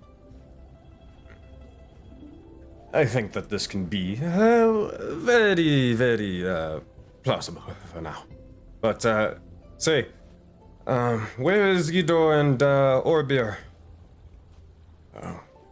They went to go out for a little bit. They had to go take care of business with the likes of a couple of sort of political issues and maybe even looking to sort of figure out what the scouts have learned and more. They'll be back shortly, I'm sure. Right, I did not know you all had scouts. Well, Gishi, if you could actually explain this one. Well, we don't really have scouts, we have nature as our scouts. We are able to talk to the likes of the plants' life around us, and they tell us what they see and make sure everything is in order or normal. Go ahead. That could be quite useful moving forward. Would have been very useful to at least get an idea of how many of those grotesque monsters we were coming up against. And she looks over at Gashir. Yes, they were disgusting creatures, but we were able to take them down. But we'll explain a little bit more when the rest of them get here. You'll see as Mao begin to mention, hey, so sure that everything went well, but I guess in the meantime, I had a question. So this place, he'll just look to Agni and just say, Agni, look, this place, it's good and all, it's great, but I'll be honest, I'm with you. It is insane how they haven't been attacked here before. We gotta do something before more forces or something like the Dynasty comes back, and even worse. Does he say this out loud so everyone hears, or just to Agni? I mean, he'll say it out loud because they were having the conversation in general. So Okay. Agni, as he's like finishes the sentence, he's gonna like put his hand on his shoulder and nod as he agrees with his sentiment. Look, Azura probably put this a little too nicely. This place is vulnerable to multiple attacks on multiple fronts. You might have a head start in terms of scouting attacks coming your way. But let me ask you something, because maybe I don't fully understand your situation. If something large was to come into this village, you have Gashir, a capable warrior in his own right. very capable. So I see as Hannibal just says. How do you defend yourself? Is it just no one ever comes here hostile? Or is there something I'm currently missing? Well,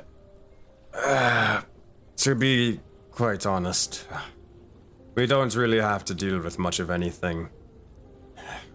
To be honest, many people are able to overlook our village because they're more so scared of what's inside, and also because the likes of the long exposure here could be difficult and fatal, as I've mentioned before. Most people probably won't really risk the chance.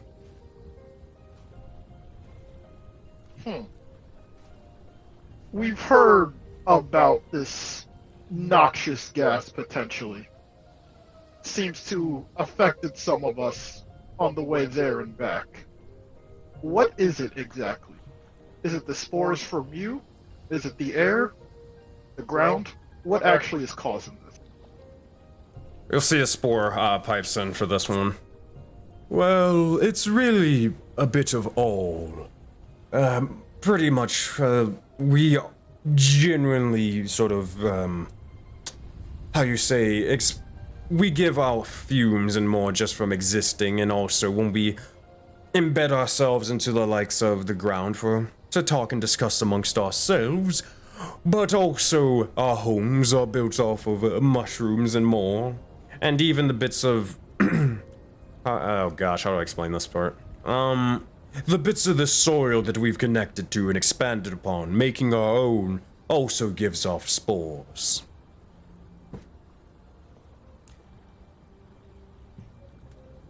Interesting. So it's your location that allows you to be undeterred from seemingly anyone who wants to infiltrate you. That is, for the most part, correct, yes. A good assumption. Well, Observation.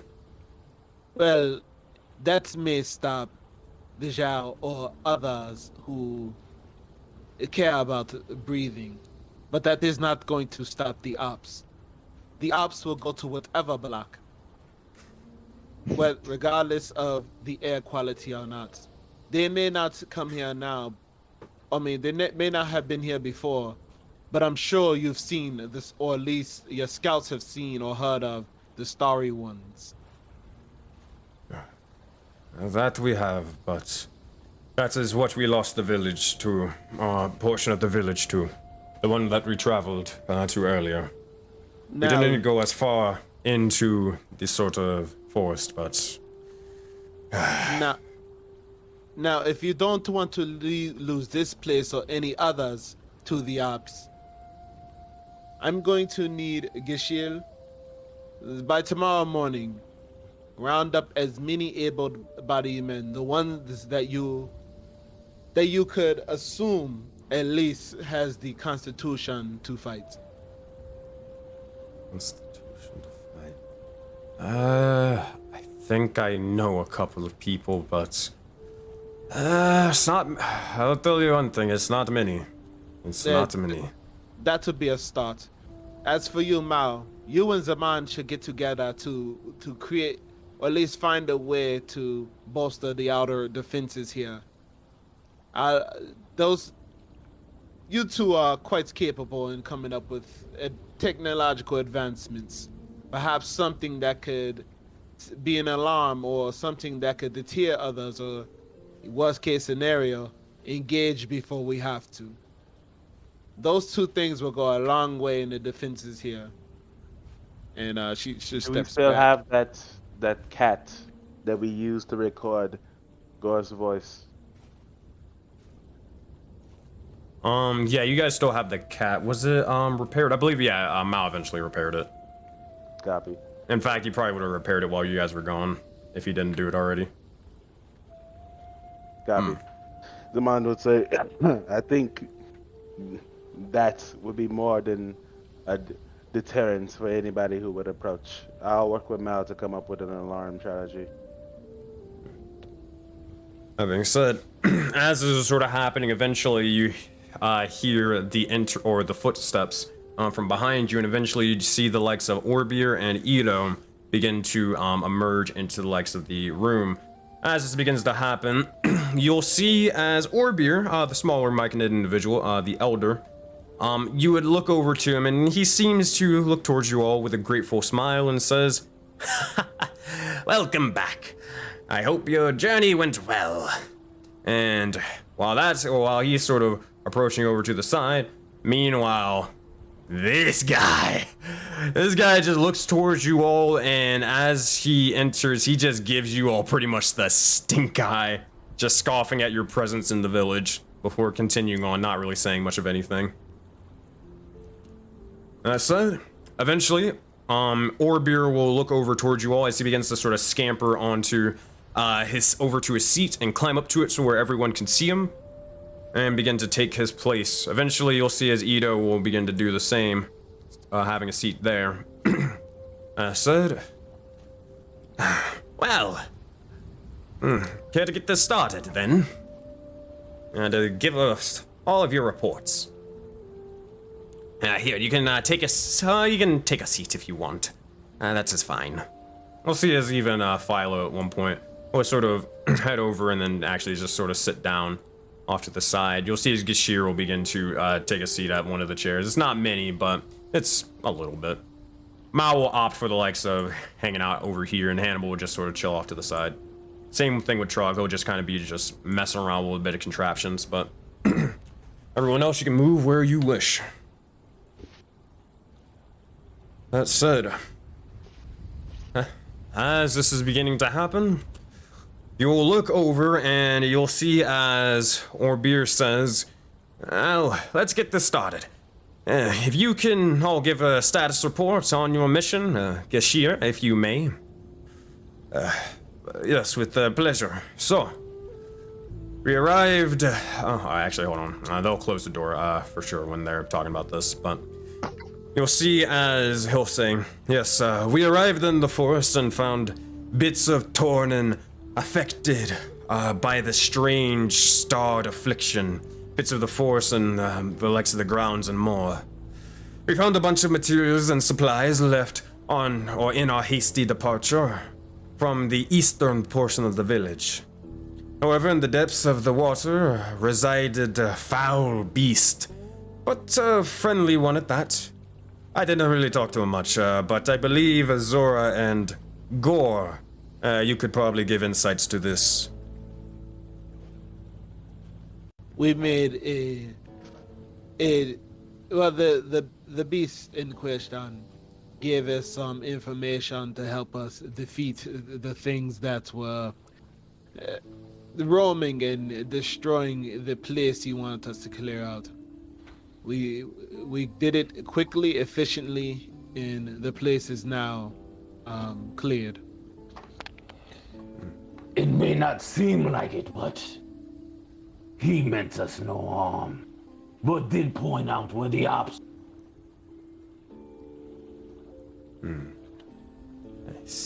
I see.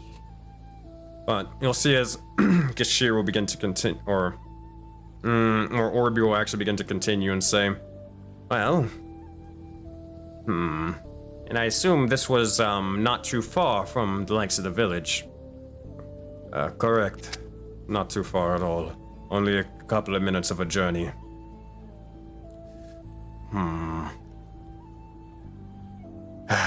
You'll see as he sighs and says, you said he meant no harm, but if we are to have a civilization expand outwards to there and reclaim the rest of the town, we must be cautious where the children roam to play.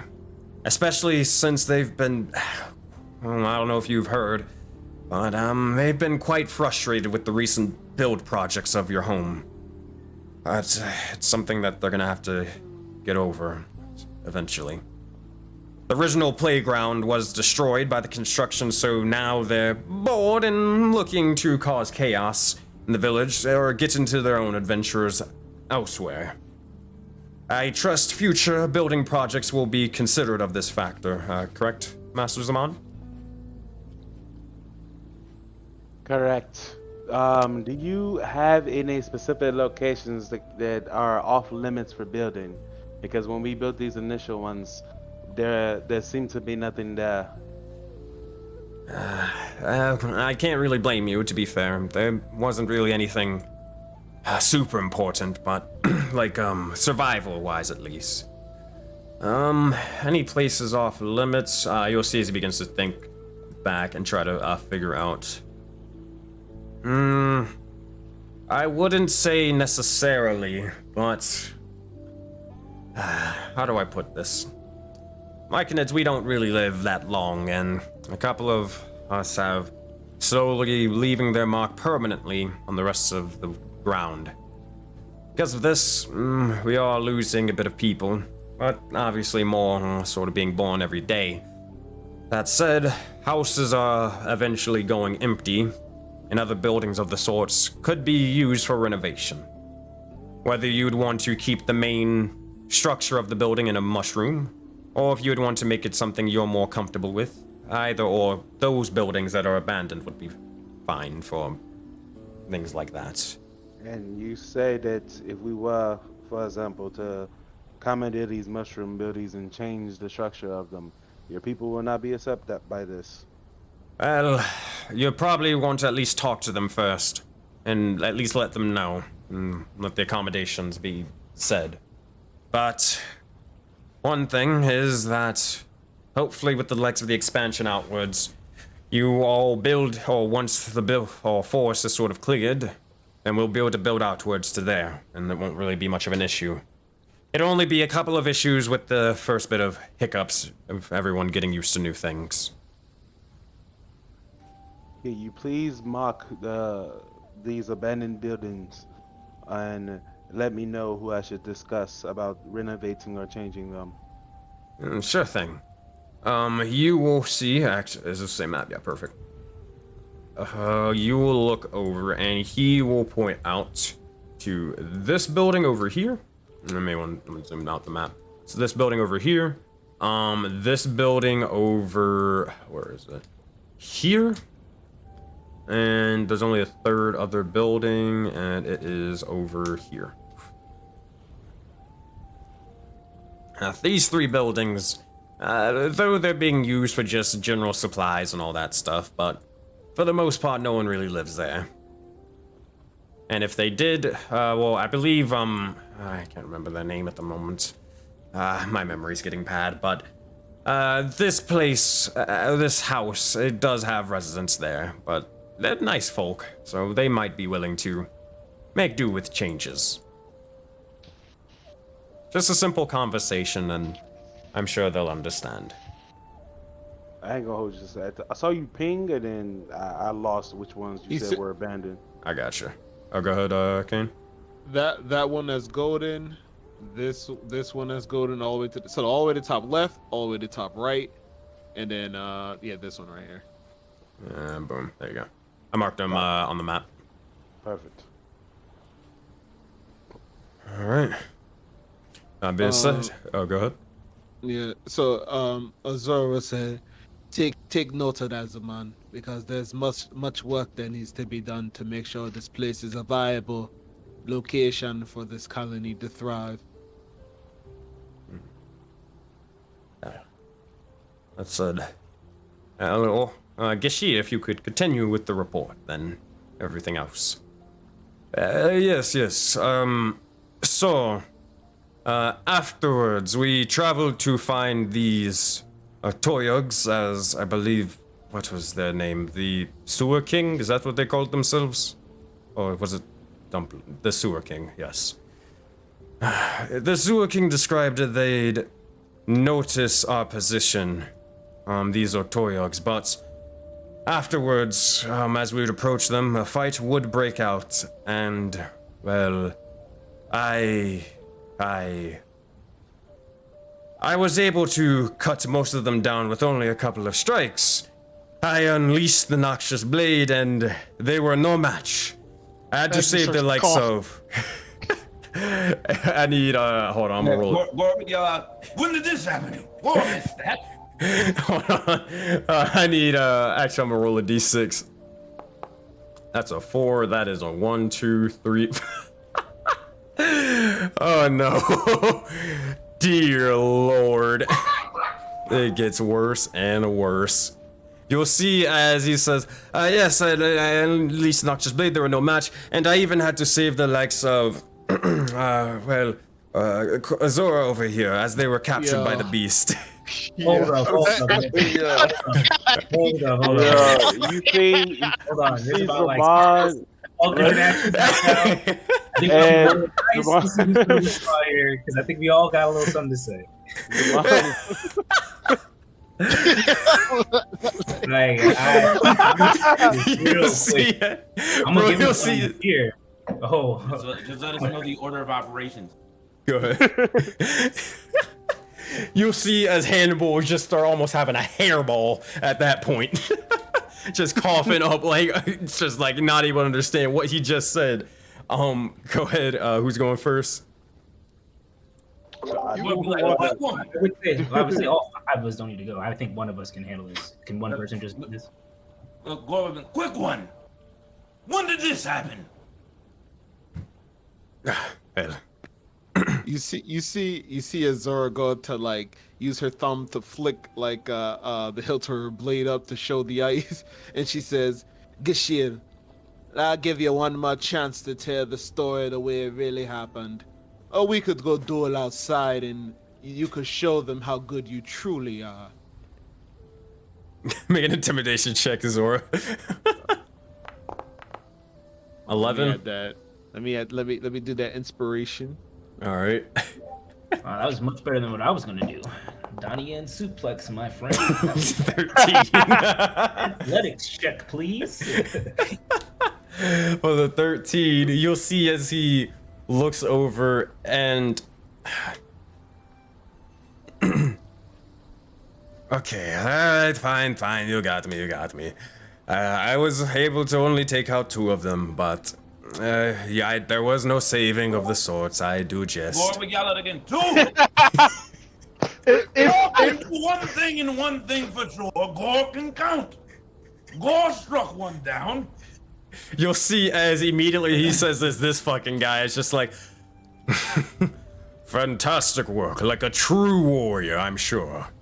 But as you guys are just screaming, what are you saying? Roll initiative. Gore will still be counting. Were there more Gore didn't see? God,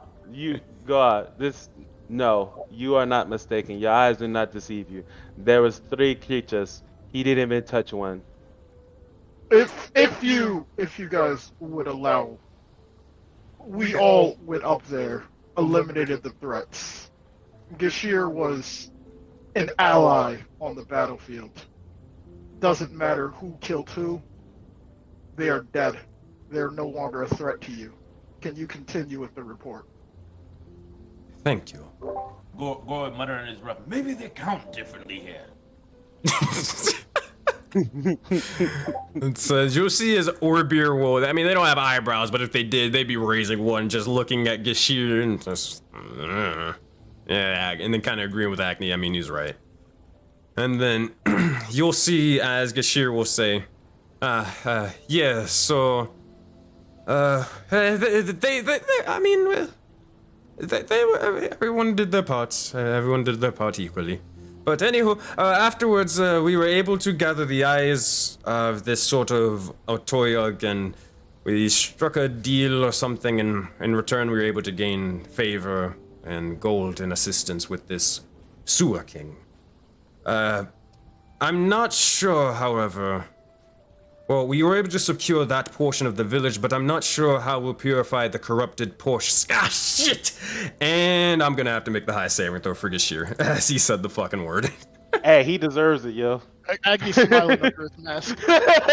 He deserved that. Ah, nah. Damn it! That's the best in the row. For him to re-roll that. You can't do if you got DM's inspiration, you can make him re-roll, but if you ain't got DM's inspiration, this is where it stands. He rolled a 25. You got DM's inspiration? Yeah, but Gory's inspiration for him to re-roll that, because Gory's still trying to count. Well, hold on. Tito, if you there's inspiration, like the ones that you get to re-roll dice, and there's DM's inspiration. Do you have DM's inspiration? That's the one that can affect my dice. No, not DM inspiration. No. I got regular inspiration. Never mind. All right. That's you gets a 25. I'm gonna use my DM inspiration because I met some good mushkins, and this one doesn't seem like a. So I need to see what's up with it. I don't know. I'm gonna use my. All right, I know. Adidor got one. All right, save and throw. That's a 12. Oh no. Left. Man, karma is a bitch. Yo, he had to get that one, man. Yeah, that was gonna happen. That man was throwing that up. Gory's still counting. Said he takes 10 points of astral damage. And at this point, you see as his entire form is slowly sort of being corrupted and more. You look over and it's definitely a strange sight. It's not a usual thing when it comes to most of the myconids, most of you guys, where just bits of like astral ice freezes over and then breaks and shatters. It's more of there is an astral sort of force about him, but it actually begins to bloom more sort of fungus and bits of corrupted mushrooms that begin to sort of or almost form and grow out of control. If anybody's played The Last of Us, it's kind of like the clickers a little bit. That's kind of what it looks like on Gashir for a brief second. It is not good. You'll see as he begins to just sort of hold the likes of his arm and sort of neck and clavicle area. Foolish mistake. I feel like I probably deserve that. He just sort of whispers to himself, but anyway, but was as I was saying, but the forest leading to the first portion of the village is ready for purifying, melding, and then eventual construction. Well, Gashir, you will need to be careful. A simple mistake can't be had anymore. But it is okay. Well, if you should learn to watch your tongue, Gashir. He'll just stay silent. I said, Orbir will look over and say, if we need to start purifying the likes of the, the starriness or whatever from the forest to make it feasible to build, we should probably get on to that as soon as possible. Now, I will be honest, and we all knew this. We don't really build or do things the way that you all are capable of. I was sort of walking around the village and I saw these actually wonderfully nice individuals, small spirits is what they called themselves, and they seem very, very helpful. However, we have no idea how to contact them or whether we can. So we're probably going to have to trust you all in the likes of purifying and more, if that is okay. Or at least requesting them to do so. You can let us know what is needed. Trust is definitely needed. Well, both of our. Sean, you're a little low for some reason, or is that just me? No, he's low. Oh, is that any better? There you go. That's way better. Yeah. Oh, okay. I could have just ended up hitting my mic. Alright, but I mean, I heard you. So, if that's the case, you'll see as Spore will say, well, I think, it will take a bit of, herbs and other things to make the necessary purifications of it, but I think that with a bit of time and effort, I think the little spirits will be able to get done with it. We will provide you a bit of resources to make this happen, all that we can. But we should probably eventually look into making a place of storage to combine all of our resources, to lay them out on the table and see what we could all use. Sufficient. That seems sufficient. While we're laying it all out, your scouts, or as you say, the plants that speak to you, any type of information they provide to you, I need to know that first thing in the morning every day. I can make sure that is provided. Just to make sure we're keeping things clear, she puts like a sheet of paper and a pen down there, Gashia. You could be secretary and take the notes to make sure nothing is missed. Zaman will bring up our food situation. Philo, I saw you being able to make plants to grow previously. Are you able to do that again with the garden? I think that I could at least assist here. He's gonna start beginning to going through the conjuring his druidic energy and more and magic, and as he does so, you look to see exactly what he's capable of sprouting out. Now, he doesn't necessarily make food grow faster, he more so made mushrooms grow and spread out throughout the area. Now, you could, in fact, eat mushrooms, but I don't know how that'll really go with the rest of the populace if they see you just eating some mushrooms. I don't know how they're gonna take that. I mean, is that or them? I mean, that is them. Oh, man. He'll look over and he'll say, I am not capable of creating food, sadly. That is not in my repertoire. But I can help with the spreading of, well, the melding process. And he's referring to spreading mushrooms. Yeah, I thought when I saw you make plants grow, you can make any plant grow, but I must have been mistaken. Now, if you had magic, could you learn to do this? I currently have no idea how to.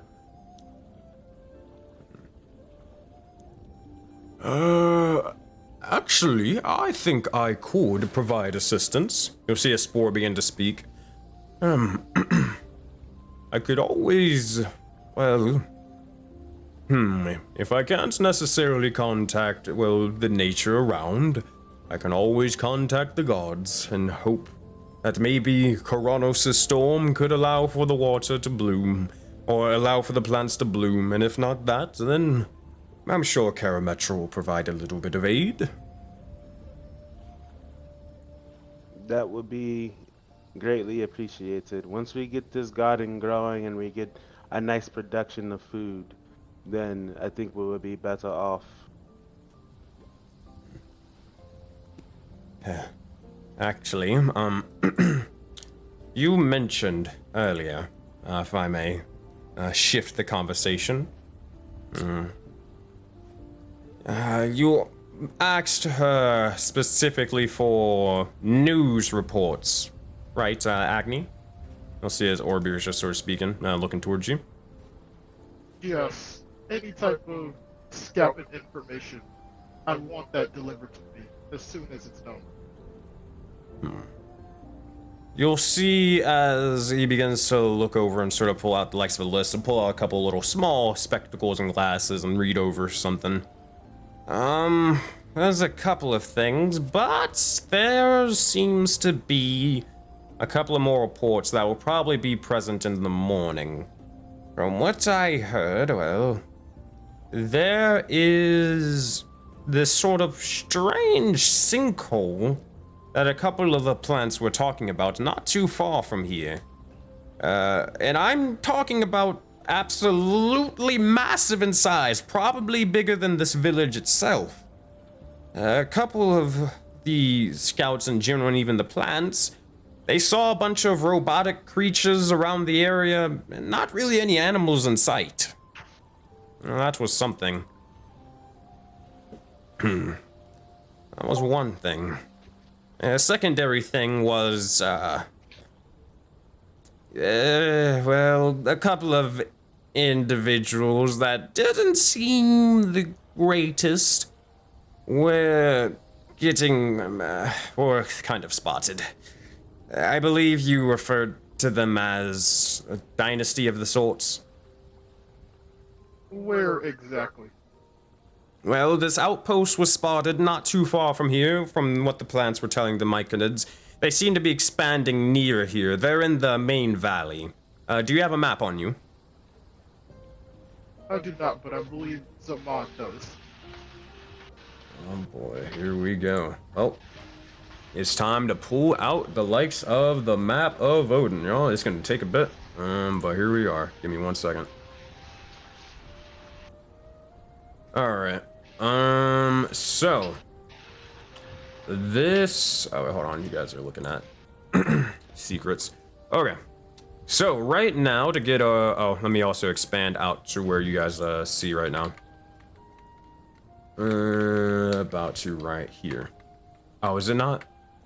It's not making the token vision. It's not adding to it for some reason. Give me 1 second. I'm gonna change that up. Sorry, y'all. Basics. This new Foundry stuff, I'm not used to it. Fog exploration. I don't know why it's acting this way, but I don't know if you guys can see it or not, like the area around, if it's like being revealed or not, but it doesn't look like it on my screen. It is? Yeah. Okay. Like, is it like staying there though? Yeah. Okay. Well, I mean, if you guys can see over it, you can see it. Okay. Well, basically, you'll see as the Myconids are referring to the main valley being an outpost kind of over the likes of this mountain and over towards here. It seems to be that they were using a bit of ruins of the sorts as a makeshift outpost. That's where they were spotted, not too far. The sinkhole, massive in size, is kind of over off to this direction from what they were hearing. Not too far at all. And it is massive in size, like they were saying.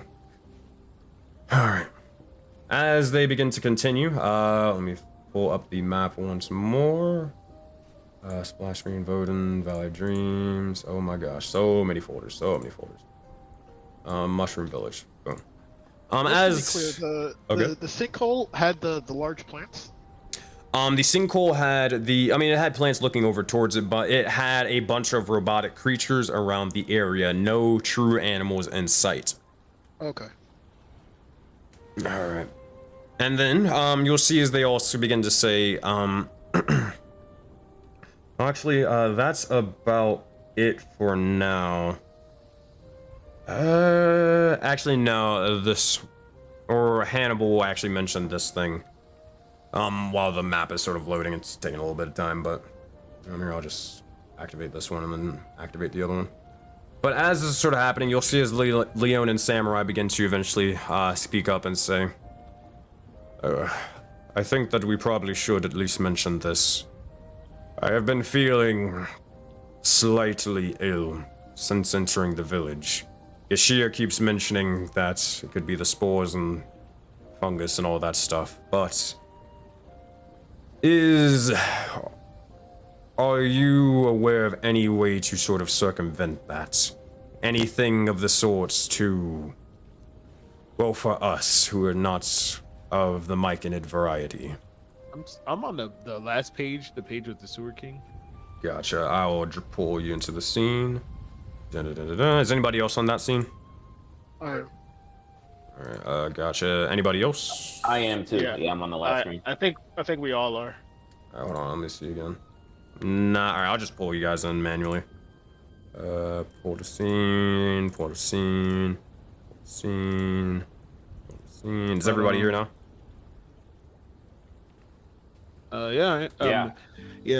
Azor would agree with Hannibal, and she would say, yes, perhaps we could find a way to neutralize this thing in the air for all of us who need to breathe oxygen.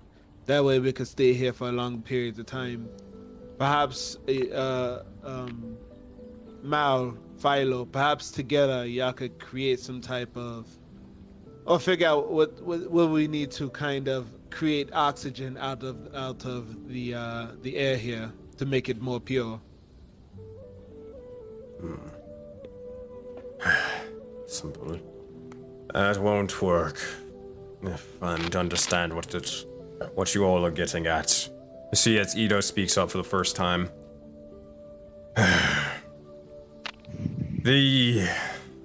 To put it simply,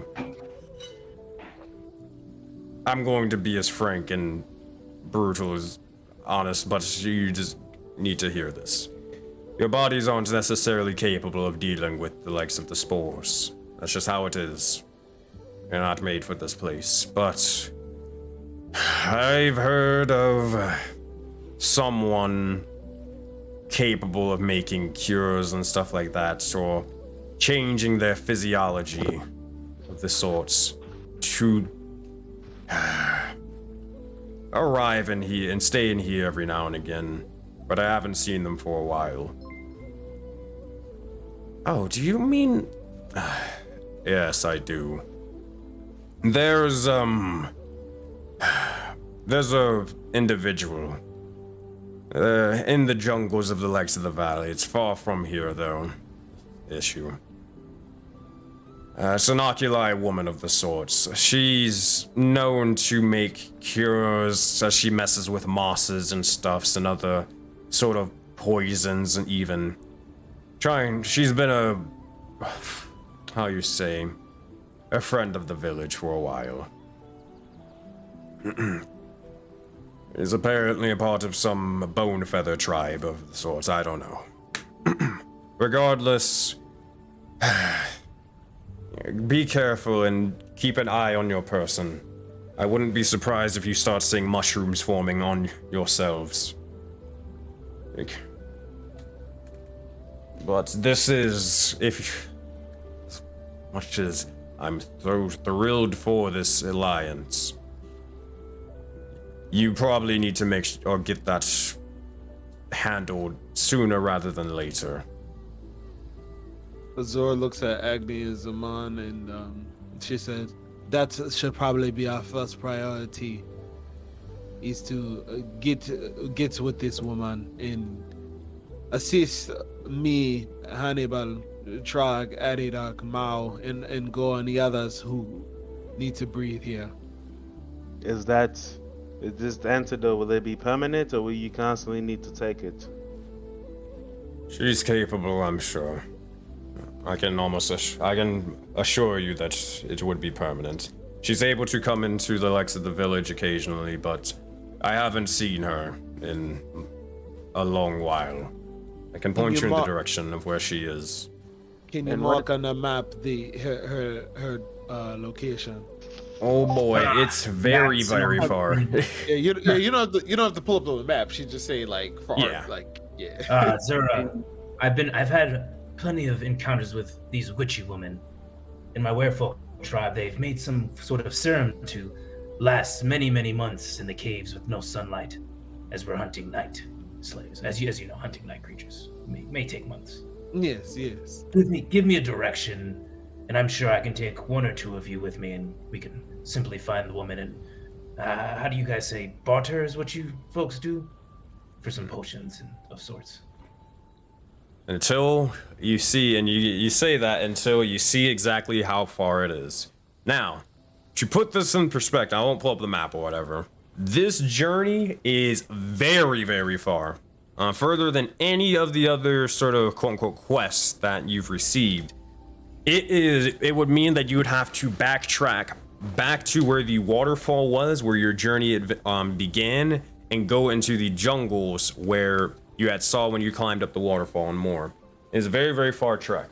Now, that being said, as you guys are all shown the map, Trog will begin to actually speak up and mention and say, but if we go, though it is necessary, if we go to said jungle, what if the dynasty strikes here while we are gone? That is a trek that I don't know if 3 people should be making by themselves, but we are capable. What do you all think? Maybe we can have a temporary solution. It seems like that mask that Agni wears is effective. Perhaps first, if any of you, Mal, Spore, any of you, how long would you say we could remain here before symptoms begin to get severe? Well, Perhaps, judging by... Oh, God. perhaps within that time, we could begin some of the preliminary things, such as setting up the defenses and training some of the individuals here up. But go ahead. I'm sorry. Well, judging by how if one of you aren't feeling well, it could be only a couple of days, could be shorter. At most, it would probably be, honestly, probably a week and a half, which is a lot of sessions when you think about it, but still. So, how about this? Zaman and Mal, you two, your main focus should be finding a way to at least draw blueprints or design a defense. Then Mal could work on it while we're gone. In that time, I'll take a couple of days to train some of the individuals here, so when we leave this place, it can have at least some defense. But within about 3 days' time, we make that journey to go to get the masks, or to get the medicines. Does that sound doable? Zaman would say, it's. I think just to potentially slow the process, we should still look into replicating Agni's mask. I'm not sure we have those type of. Well, I mean, I guess you could say Agni. What went into creating that mask? Oh man. That is a story I'd rather not share with everyone, as oddly enough, the details of it is a bit foreign to me, as I did not put this on willingly. Well, with that, it sounds like even if he's not sure how to replicate it, we might have better luck traveling in 3 days' time to go. The thing is, we don't know what's going to happen in 3 days. It seems like this place is somewhat protected from natural defenses. So, with our current information, it seems like potentially the ops are the only threat to this place as of right now. I don't know if we are going to be able to train these people to combat them in that short period of time. There seems to be a lot around here that we don't fully know. And if that journey is as far as we think it is, it might take us a week even to get back. Oh, I'm sure Gashir could guard the city for a week without us. You saw Zaman would say, Mao, even though Agni may not be able to provide you details, do you think you can work up some type of mask to maybe slow or prevent this gas from entering the body. I'm more of the sort of defensive variety, but I think I can try something. I think if you, myself, and Philo work together, we could potentially design something that will allow people who breathe the air naturally to live in to stay amongst us before we find a long-term, more permanent solution. But the issue isn't just us breathing. Just staying here for an extended period of time, like Spore said, mushrooms could just start growing on our skin. The spores isn't just going into our lungs, but it could easily land upon our hands, our legs, our face. If we don't have that antidote from this woman, then what are we going to do about that? As a warforged, you might not have to worry about that, but I don't know how that would affect our physiology. Now, the spores landing on your skin and everything else. I'm sure there's ways to provide maybe additional protective armor or anything like that to allow, or even in our homes, provide ways for the spores not to enter. I think there are things that we can do locally before we decide to make this long journey, Azora. Just at least allow myself, Mal, and Philo to try and brainstorm and come up with a few ideas before we commit to leaving. I don't disagree, Zaman, but and she looks at Hannibal, looks at Agni. This is a lot of surface to cover on people.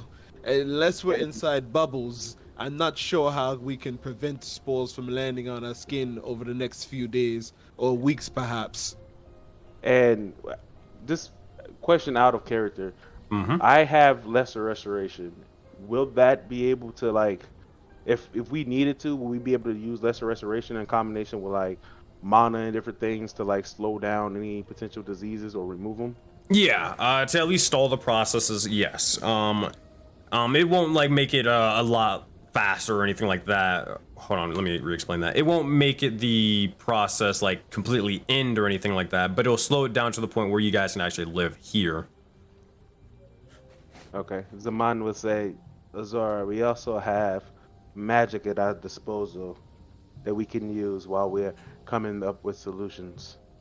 If you remember, last time Gore and Addie was afflicted, I was able to remove the disease from them. Yeah, she nods to him. She says, "With this is your area of expertise. I'm just raising the question, but if you have the solution, I'd be happily will accept that." Azora, remember, you are a sister to me. I will not allow anything harmful to happen to you. If by any chance I feel like we don't have a control of the situation, I would suggest that we leave immediately and we will figure out the rest as we go. Okay then. So then, go ahead, Agni. I will also say we do seem to have quite a surplus of medicine with us. I think some experimentation is definitely needed to see if there's anything we can actually create to help slow it down so we don't have to just rely on Zamon's magic. Okay then. I would like to bring another thing up to a vote amongst on the Golden Knights. I move that we request the builders to build the. Hold on, I forget the name of that thing. Was it called Battle Ring? Battle Ring. That's Battle what it's Arena. called? Yeah. Okay. I move that we have the spirits build a battle ring, a pit, so to speak, for training. I think that is essential, and Zaman would take out his thing he's been tracking everything on, and based on the materials and my estimates, we should be able to afford this. Yes. Now, the question is location. I'll leave that up to you, Zaman. But first, are we all in favor? or any objections? I would say this. You'll see as Hannibal will begin to speak. I'm for the battle arena, but I think that we have a lot to discuss, at least amongst you knights and everything.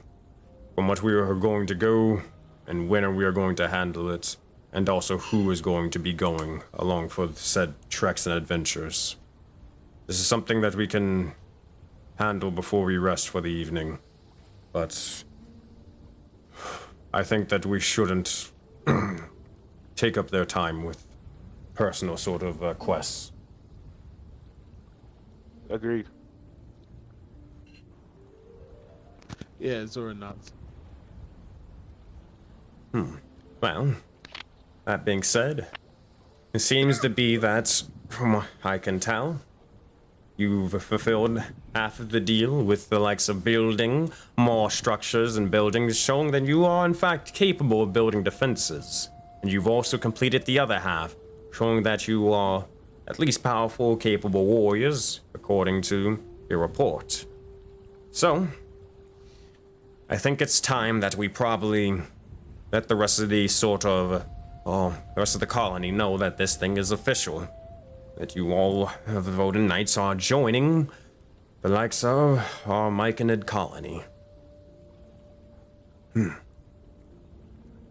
Being said, I should probably go gather up the people for a brief time. That said, is there anything else you wish to discuss before we do so? You see Zora puts her fist to her chest, kind of like in the Attack on Titan salute. I knew And she it. says, and she says, "It is with my humble pleasure that I accept your invitation into your ranks."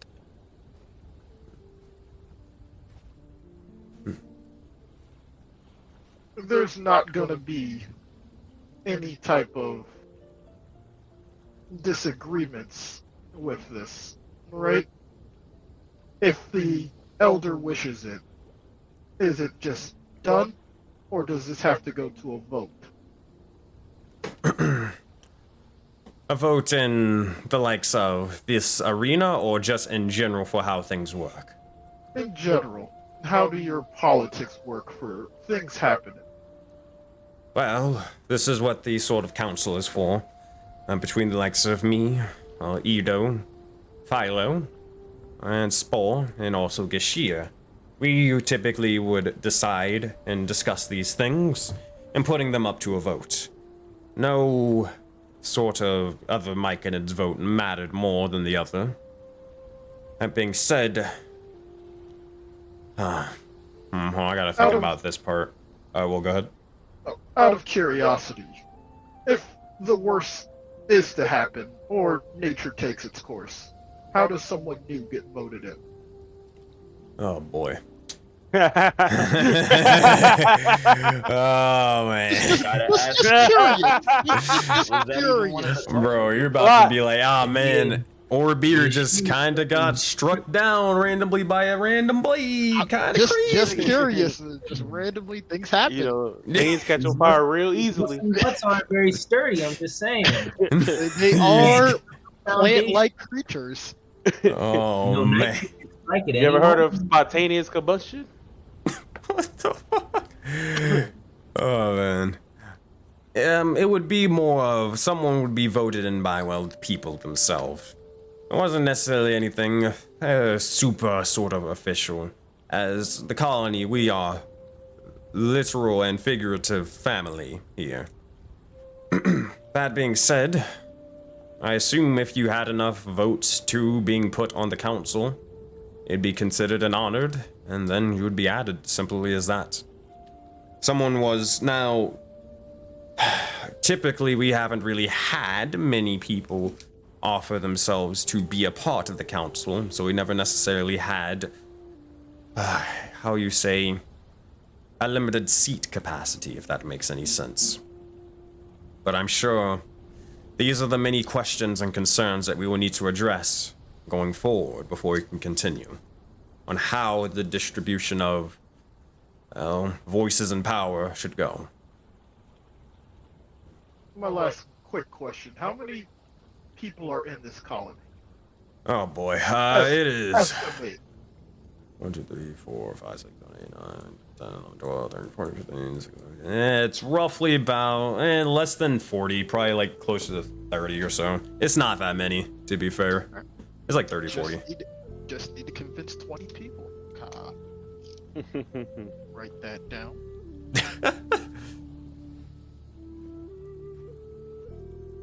Said. So, this is another thing. I'm sure, actually, not Hannibal wouldn't probably say, this is probably more of a Mao thing, but Mao would probably mention, so I think that we should probably not brush over past this. Look, I mean, since I met all of you guys, the knights and everything, you guys are very powerful and very helpful individuals. So much to the fact that I don't imagine a world where this alliance, these antics don't become the talk of just surrounding areas, and well, people decide to start flocking to here. Thing is, not all of them would be Myconids. Would that be an issue of the sorts? I'm sure it's gonna happen. We'll see, as Orbir will mention. It is a thing that I have, brought up to Edo. But I think that this village has, for far too long, it's been closed off from the rest of the world. Now, with good reason, true. But if we were to really leave our mark on this world, then we can't do it alone. We need a different perspective. We're going to need, truly, as many people that are willing to follow the rules here, and capable of doing their part. Don't worry, the Voda Knights do more than just fight. We'll certainly help you bring you into a new vision of the future. That's it. You'll see as Orbir nods. At this point,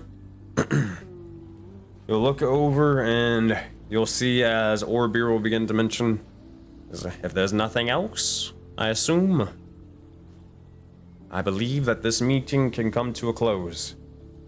Meet me we can all go to the town square. There's no reason to wait for this. But at least introduce you to the people and address who are these new individuals into this place. You'll see as it begins to hop down off the likes of the table, begins to start, walk outside towards the rest of the village, if you would like to follow.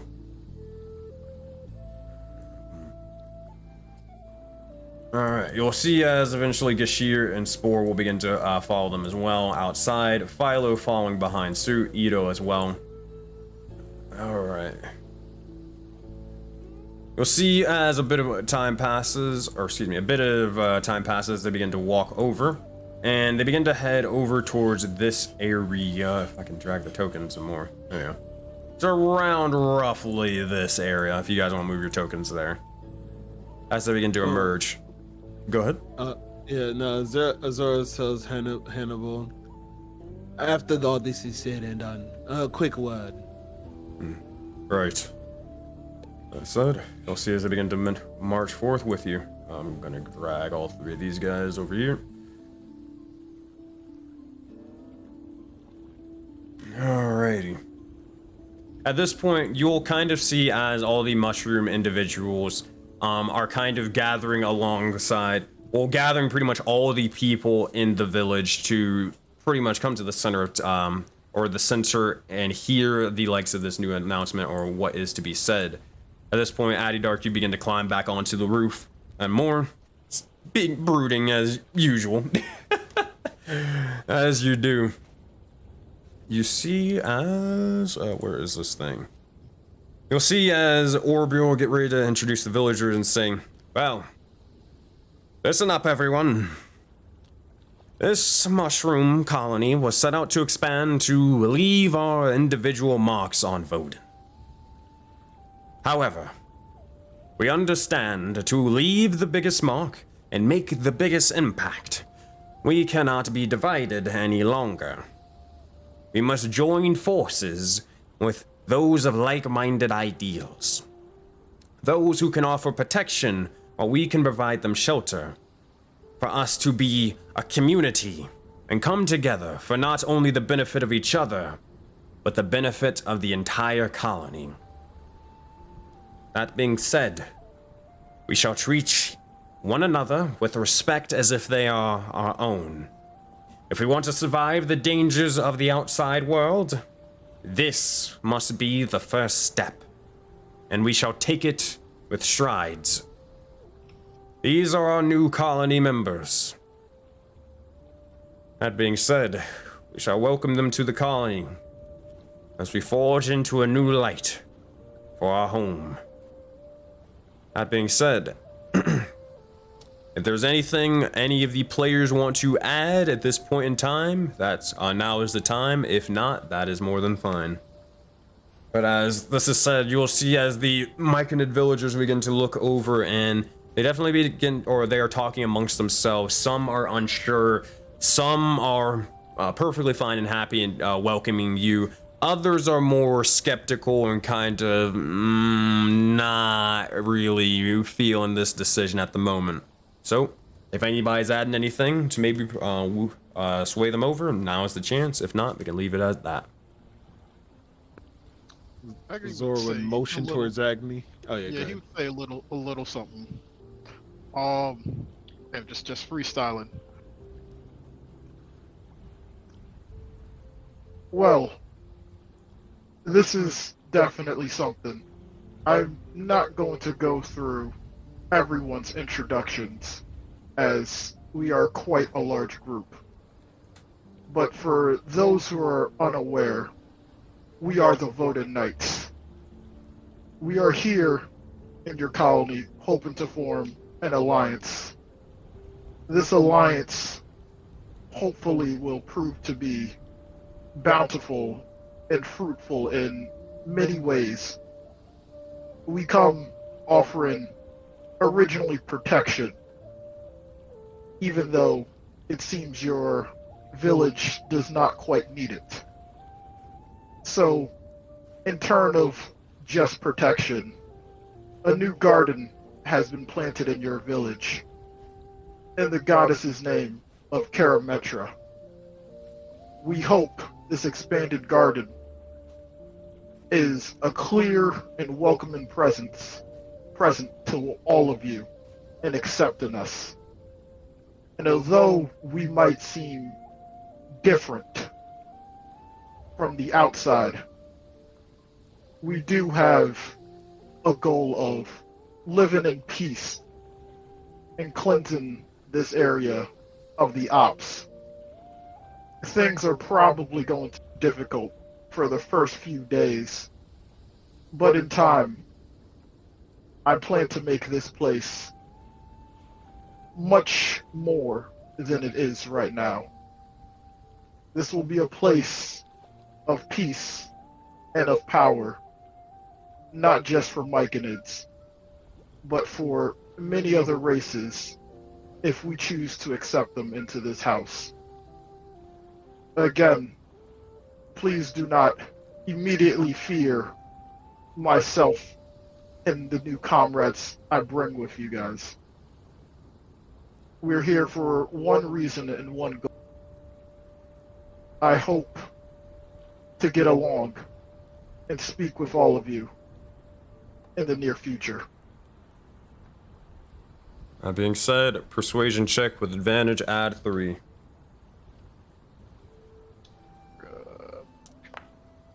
Yo, come on. Yeah, That's a 15. I'm Hey, it's a gonna 15. use my one. I don't want to use an inspiration on that. How does that work for advantage?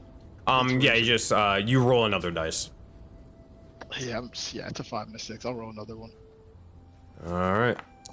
That's a nat 20, baby. Boy. That's when it comes in clutch. Oh man, that is a 29 total.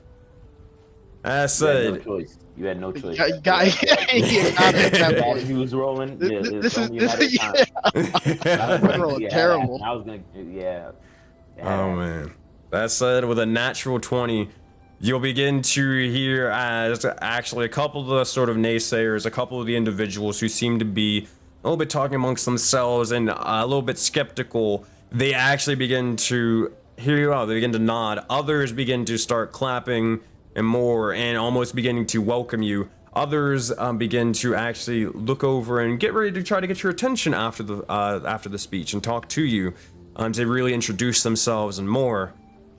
But there is, even with a natural 20 and for a total of 29, there always will be those couple of individuals who won't be necessarily thrilled for this sort of change, but you've definitely convinced a lot of people so far through your actions. We call them haters.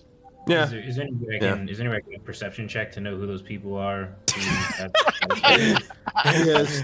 I canvas. I want to make sure I'm canvassing properly. Make sure I canvas to the right household. All right, make some perception checks.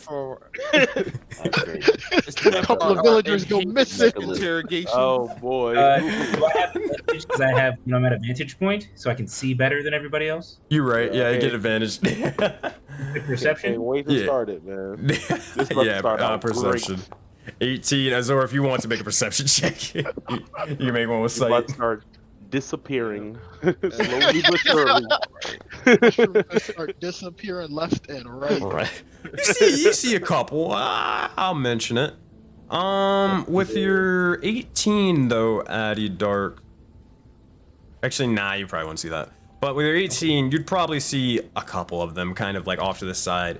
They're just sort of talking off to themselves. They're just this one's sort of trying to think. They're not really having it or whatever at the moment, but they kind of blow it off and it's whatever. They'll get over it.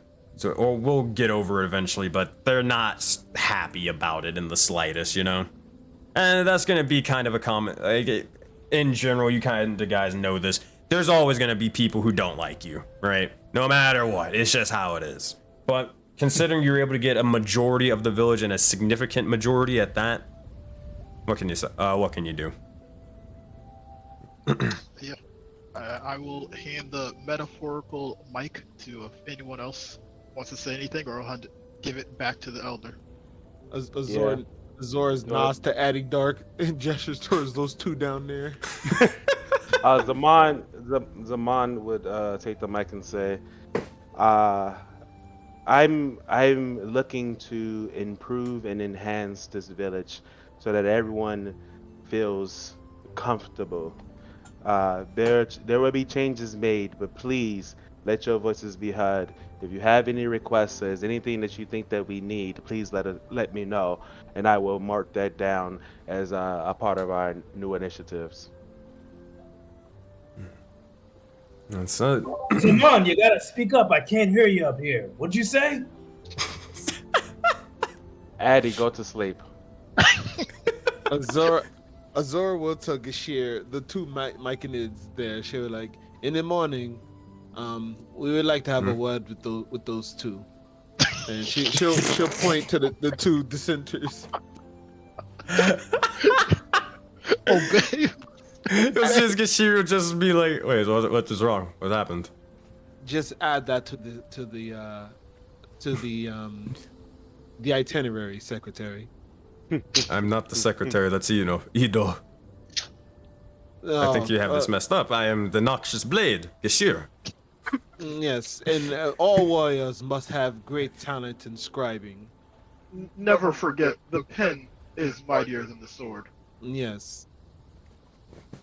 For there is nothing truly great about walls. Said he will make a mental note, and these two guys over here. Good lord. Yeah, we just want to talk. Just come outside. You know, it's crazy. You may want to get some insurance, you know? This just in, two Myconids have gone missing. That natural causes is crazy out here. Hey, it's a dangerous world. Bro, they were just lost to the corruption. Everybody forgot about it. I don't know how. They say the C word and just disappeared. Oh man, oh man. But at that point, unless anybody wants to add anything else.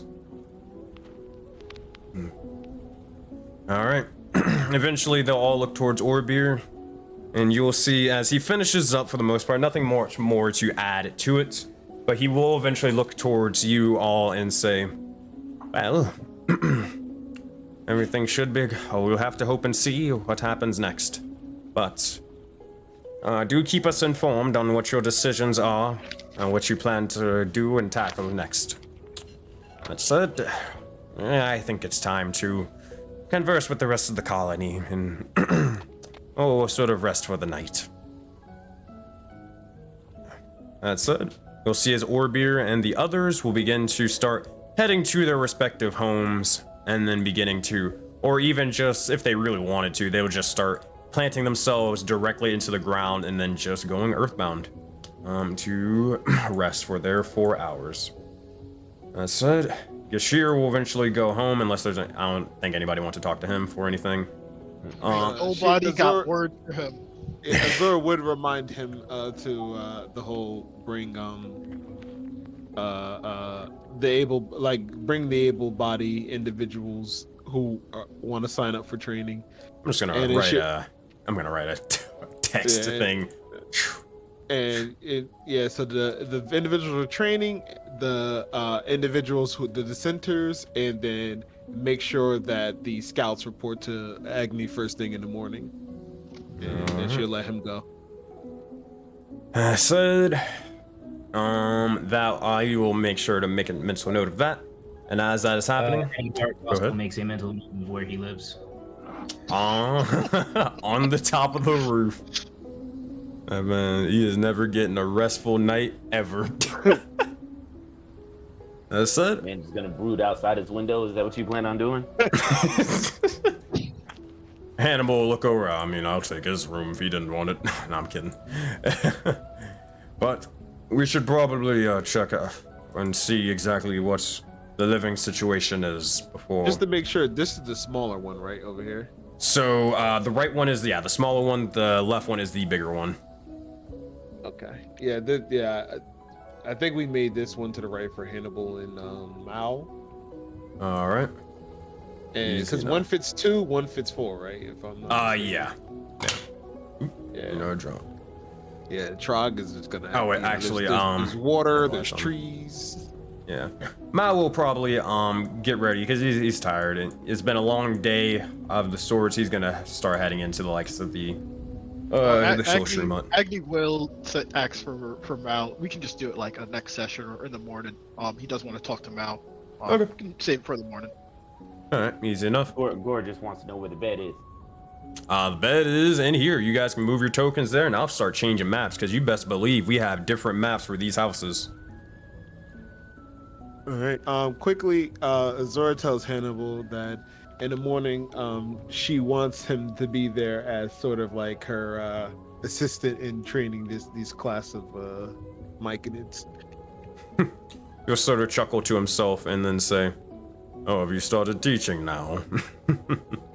Well, this will be my first time, but hey, there's a first time for everything. But I would appreciate if I at least have your expertise by my side in doing so. Well, everyone has to start at some point. I'll make sure to attend. Have a good night. You as well. Addy Dark, do you plan on sleeping in the house? I know it's not your typical thing. I see some trees right behind Gashir's home. I'll rest there. Keep an eye on him, make sure he doesn't try any other mischievous things tonight. You know, if you do prefer the trees, in the future, maybe we can build you a separate tree house. And as funny as that sounds, it's not a joke. If that's what you prefer, then that's what you deserve as a warrior. I appreciate that, but make sure that all the villagers' needs are needed first. I believe the children need some place to play. We did take that away. There was one of the villagers did tell me about that as I was, how should I say, advocating for our presence here. Oh, perfect. As a child, As a child, I played in the battle pit. Seems like it will be a perfect addition to them. Zaman says, agreed. That's the perfect place for them to play. You hear Oh my Zora yell, God. you hear Zora yell out, Trog, it seems like you're in luck. Come grab a bed. Oh, okay. He'll just walk in. He doesn't know. What is bed? Go ahead. Go ahead. Trog will just say to Azor, what is bed? She shows him his bed once we get in here, but she's definitely taking his pillow. Alright, you got it. Oh, God. Getting bullied already. Terrible. She need to elevate her legs too, as well as her as neck. people are entering the house, Zaman would say, "Oh, I talked to the builder spirits. They said if you need any special accommodations in your rooms, just let them know, or let me know, and I'll let them know." Yeah, just let them know about the battle ring. Well, no, I mean in the house for your room. Yeah. She was just saying, just like a reminder. There better be a circular bed. The rectangular ones don't really fit. I'm gonna be perfectly honest with you, Agni. They probably didn't do that, but I'll put that in. I'll put that request in right now. Make sure you fire the one that did do it then. Okay. Literally, fire him. I just walked in the house. You see Zaman, who doesn't laugh often, is actually laughing pretty heartedly. Azora does ask for one of those like nifty little katana sword holder things. Oh, don't worry. I'll get into all that in a minute. Yeah. All right, so go good. Zaman would say to Gua, I told the worker spirits to start working on a shrine to Finax for you. I figured that would be something you would like.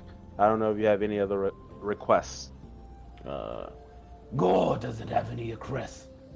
Greedy one, that was kind of you. Gore can sleep anywhere. That's it. As Gore begins to enter the building and more, just to make sure before we go into all that stuff, Zaman and Addydark, where are you two headed right now? I think just one sidebar. We're gonna do this now, but I did want to do some RPing with Azura, but we can do that tomorrow morning. It's not the biggest deal to do right now. Just want to toss it out there.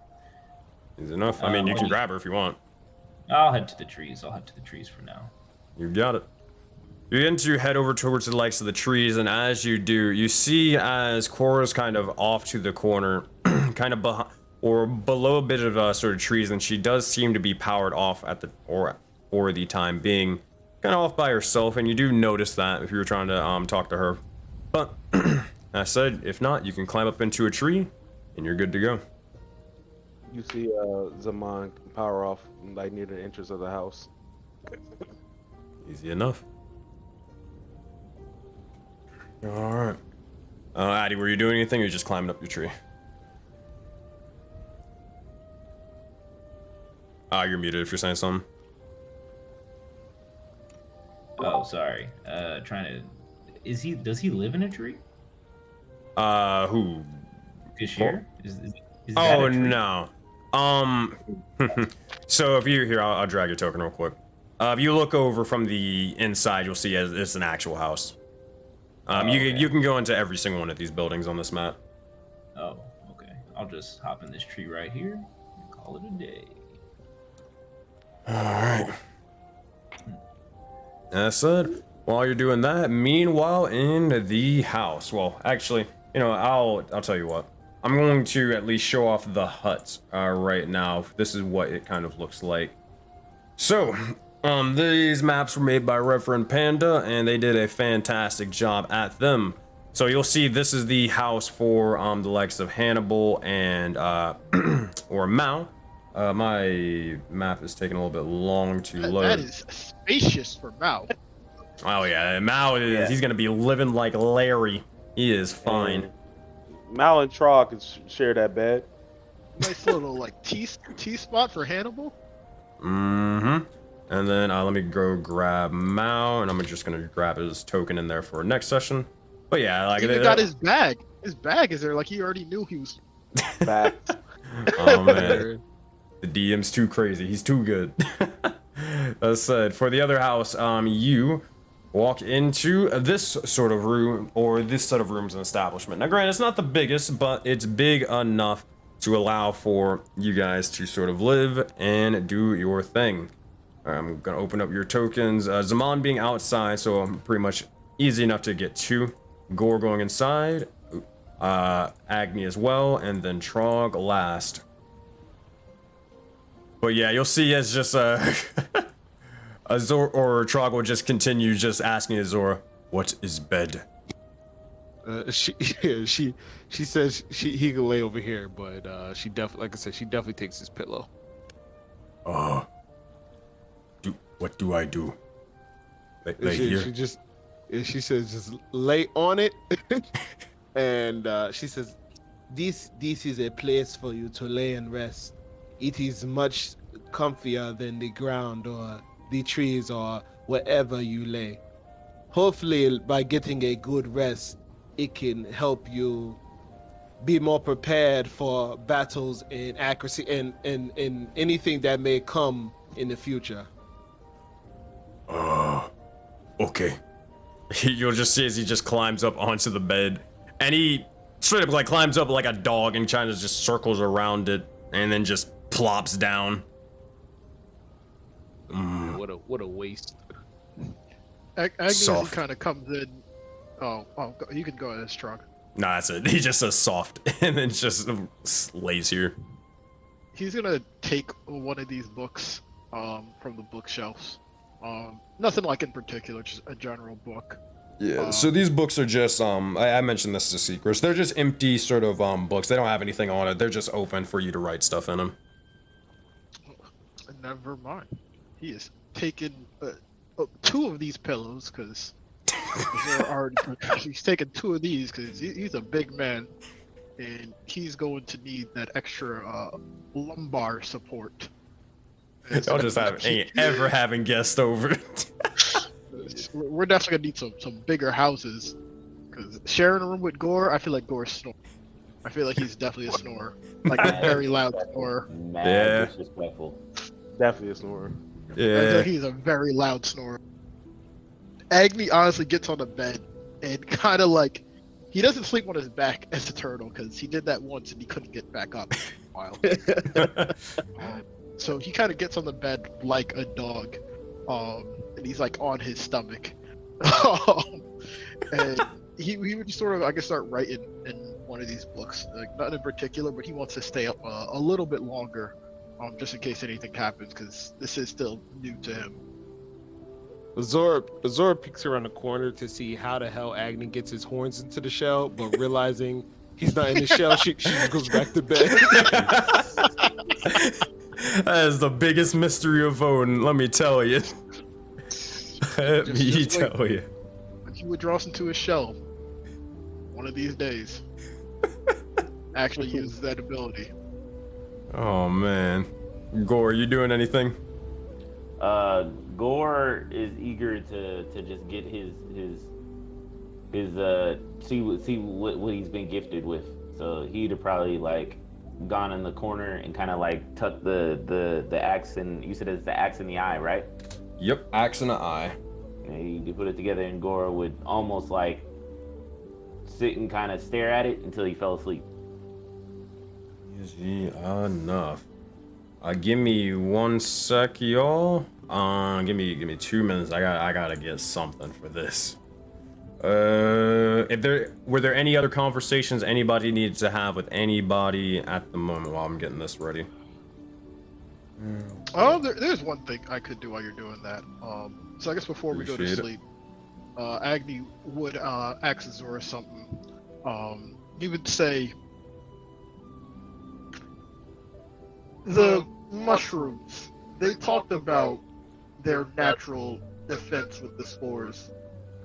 I didn't want to say this in front of all of them. Potentially, this could be something to be utilized offensively.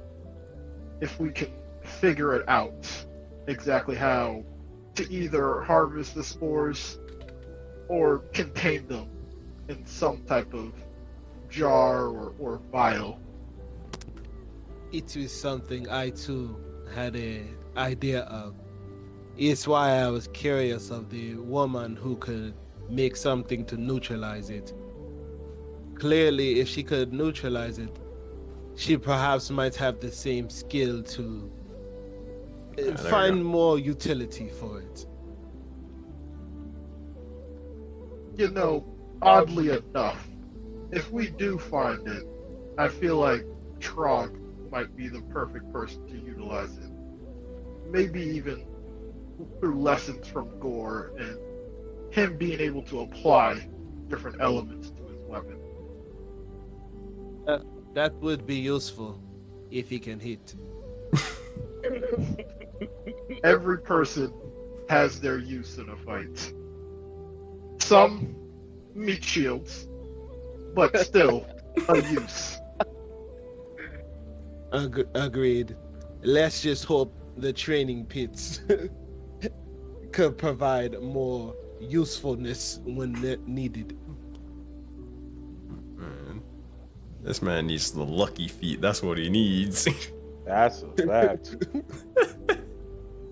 Oh man. This So dice just do not want him to be great. as this is beginning to happen, eventually you all begin to find yourselves drifting into sleep.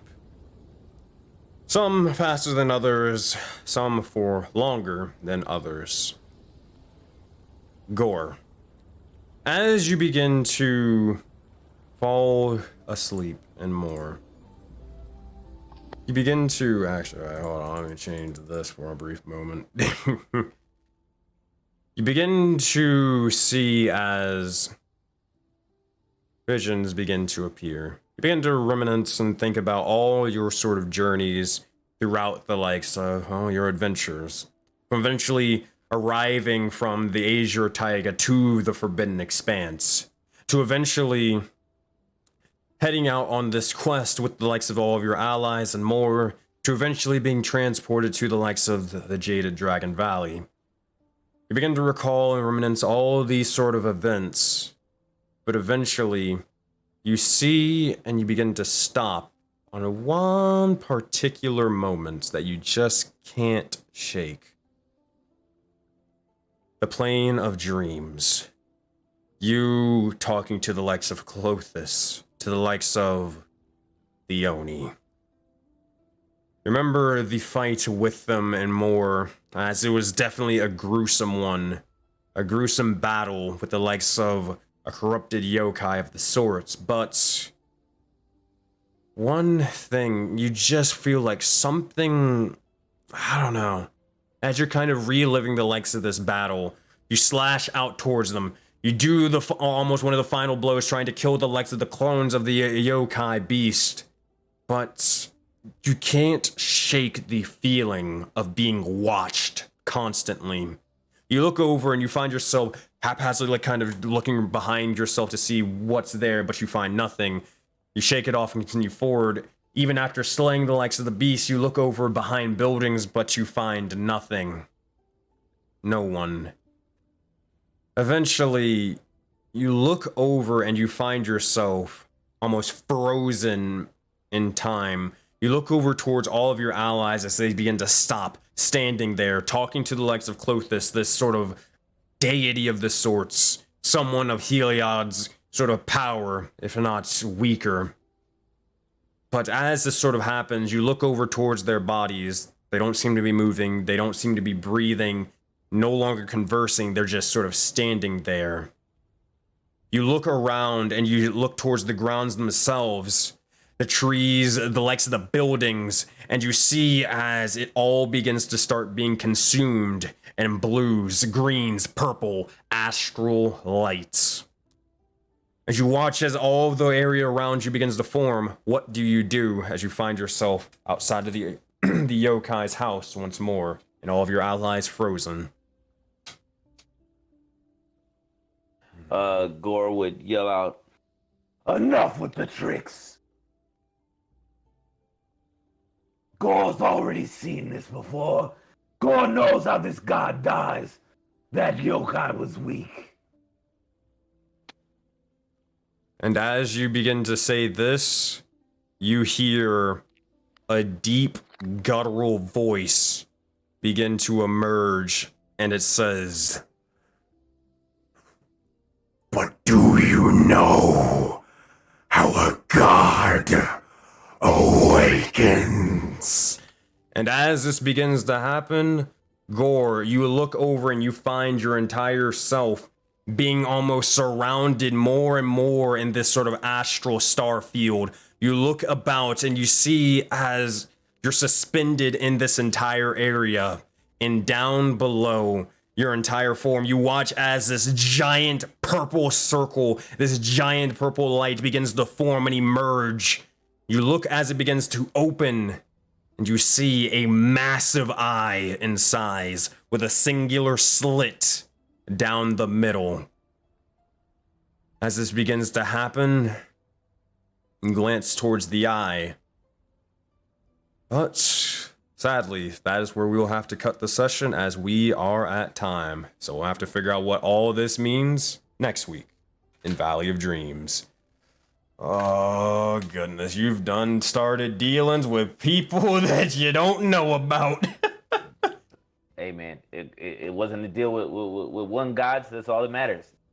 It wasn't Helios, so Oh man. stay in canon. All I'm gonna say is, Tito, I'm gonna need you for a certain one shot in the future. At some point, I'm gonna need Gord.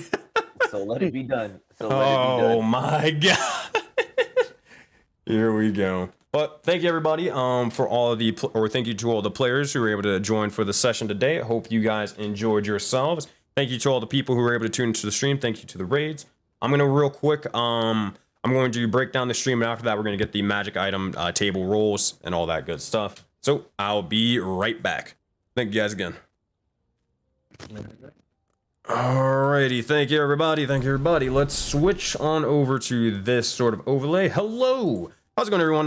My name is SenseiSuplex, if you guys don't know. I am a professional dungeon master who runs a giant persistent universe known as Project Aurora. And basically, again, it's a giant persistent universe where every single game that I run, and also multiple other dungeon masters run, they're all in the same universe. They can all affect each other in big or small ways. Everyone leaves their mark, and you guys can too. Join the Discord if you that sounds remotely interesting to you all. As you guys can join into one of the games, or maybe leave your mark in other ways by helping out. That said, any announcements? Oh, and also, hey, if you guys are new here, on top of that, be sure to go leave a follow on the stream, as we stream 4 times a week, sometimes 5. We stream every single game, at least that I run on my channel over here, like Secrets in the Sands, which is a desert campaign. We stream Rime of the Frost, or not Rime of the Frostmaiden, but the Seven Souls, and also the Ascent, which is a snowy sort of Nordic type of campaign and all that stuff. But also go check out the YouTube channel and see if you want to catch up with any of the VODs that you may have missed. So if you want to know how the heck Gore got involved with any of the things with Heliod or whatever, you can go check out the VOD for Valley of Dreams and get caught up that way. Or you can watch any of the other VODs of the other campaigns to see how those are all going. But lots of stuff sort of happening in the likes of the universe, and we'd love to have you part of it. The next stream for the likes of me is going to be the D&D Sensei show, where I basically go over all the different tips and tricks that you guys can maybe think about adding into the likes of your D&D games to bring them to the next level. We're going to be talking about D&D character design and from the player's perspective on how to make the most interesting and memorable characters, and we're even going to be talking about it from a DM's perspective. So, you know, those little times where you make NPCs, but they kind of fall a little bit flat. I'm going to be giving out sharing my experiences on how I assist in making them really, really stand out. We're also going to be doing a bunch of new things. We're even going to be doing a Hero Forge giveaway. So for those of you guys who like Hero Forge minis, we're going to be giving out one of these for free that you guys can actually make and get shipped out to you. So thank you to Hero Forge for being able to do that for us. That said, that's all I got for my notes. We're going to try to end it in the likes of a raid. So let's go find anybody streaming at the moment preferably in the D&D community. I don't see anybody on the Twitch team, so maybe if there's someone. Oh, we haven't raided Ann in a while. Yeah, let's raid Gnome Ann. Let's see what she's doing. Yeah, she's doing some homebrewing poisonous kit. Yeah, let's fucking raid Anne or Gnome for a little bit. Heck yeah. So Gnome is a good friend of the servers and also the Twitch channel, and she basically does a whole bunch of D&D stuff. She plays D&D, she writes a little bit of homebrew content, and she's just a wacky personality and such a lovable person. So I want each and every single one of you guys to give a little or lots of love and support. Go follow her channel and tell her that she is awesome. Thank you guys so much. But now we go to the starting soon screen because some great things must come to an end. Then guys, and I will see you guys next week. Bye-bye!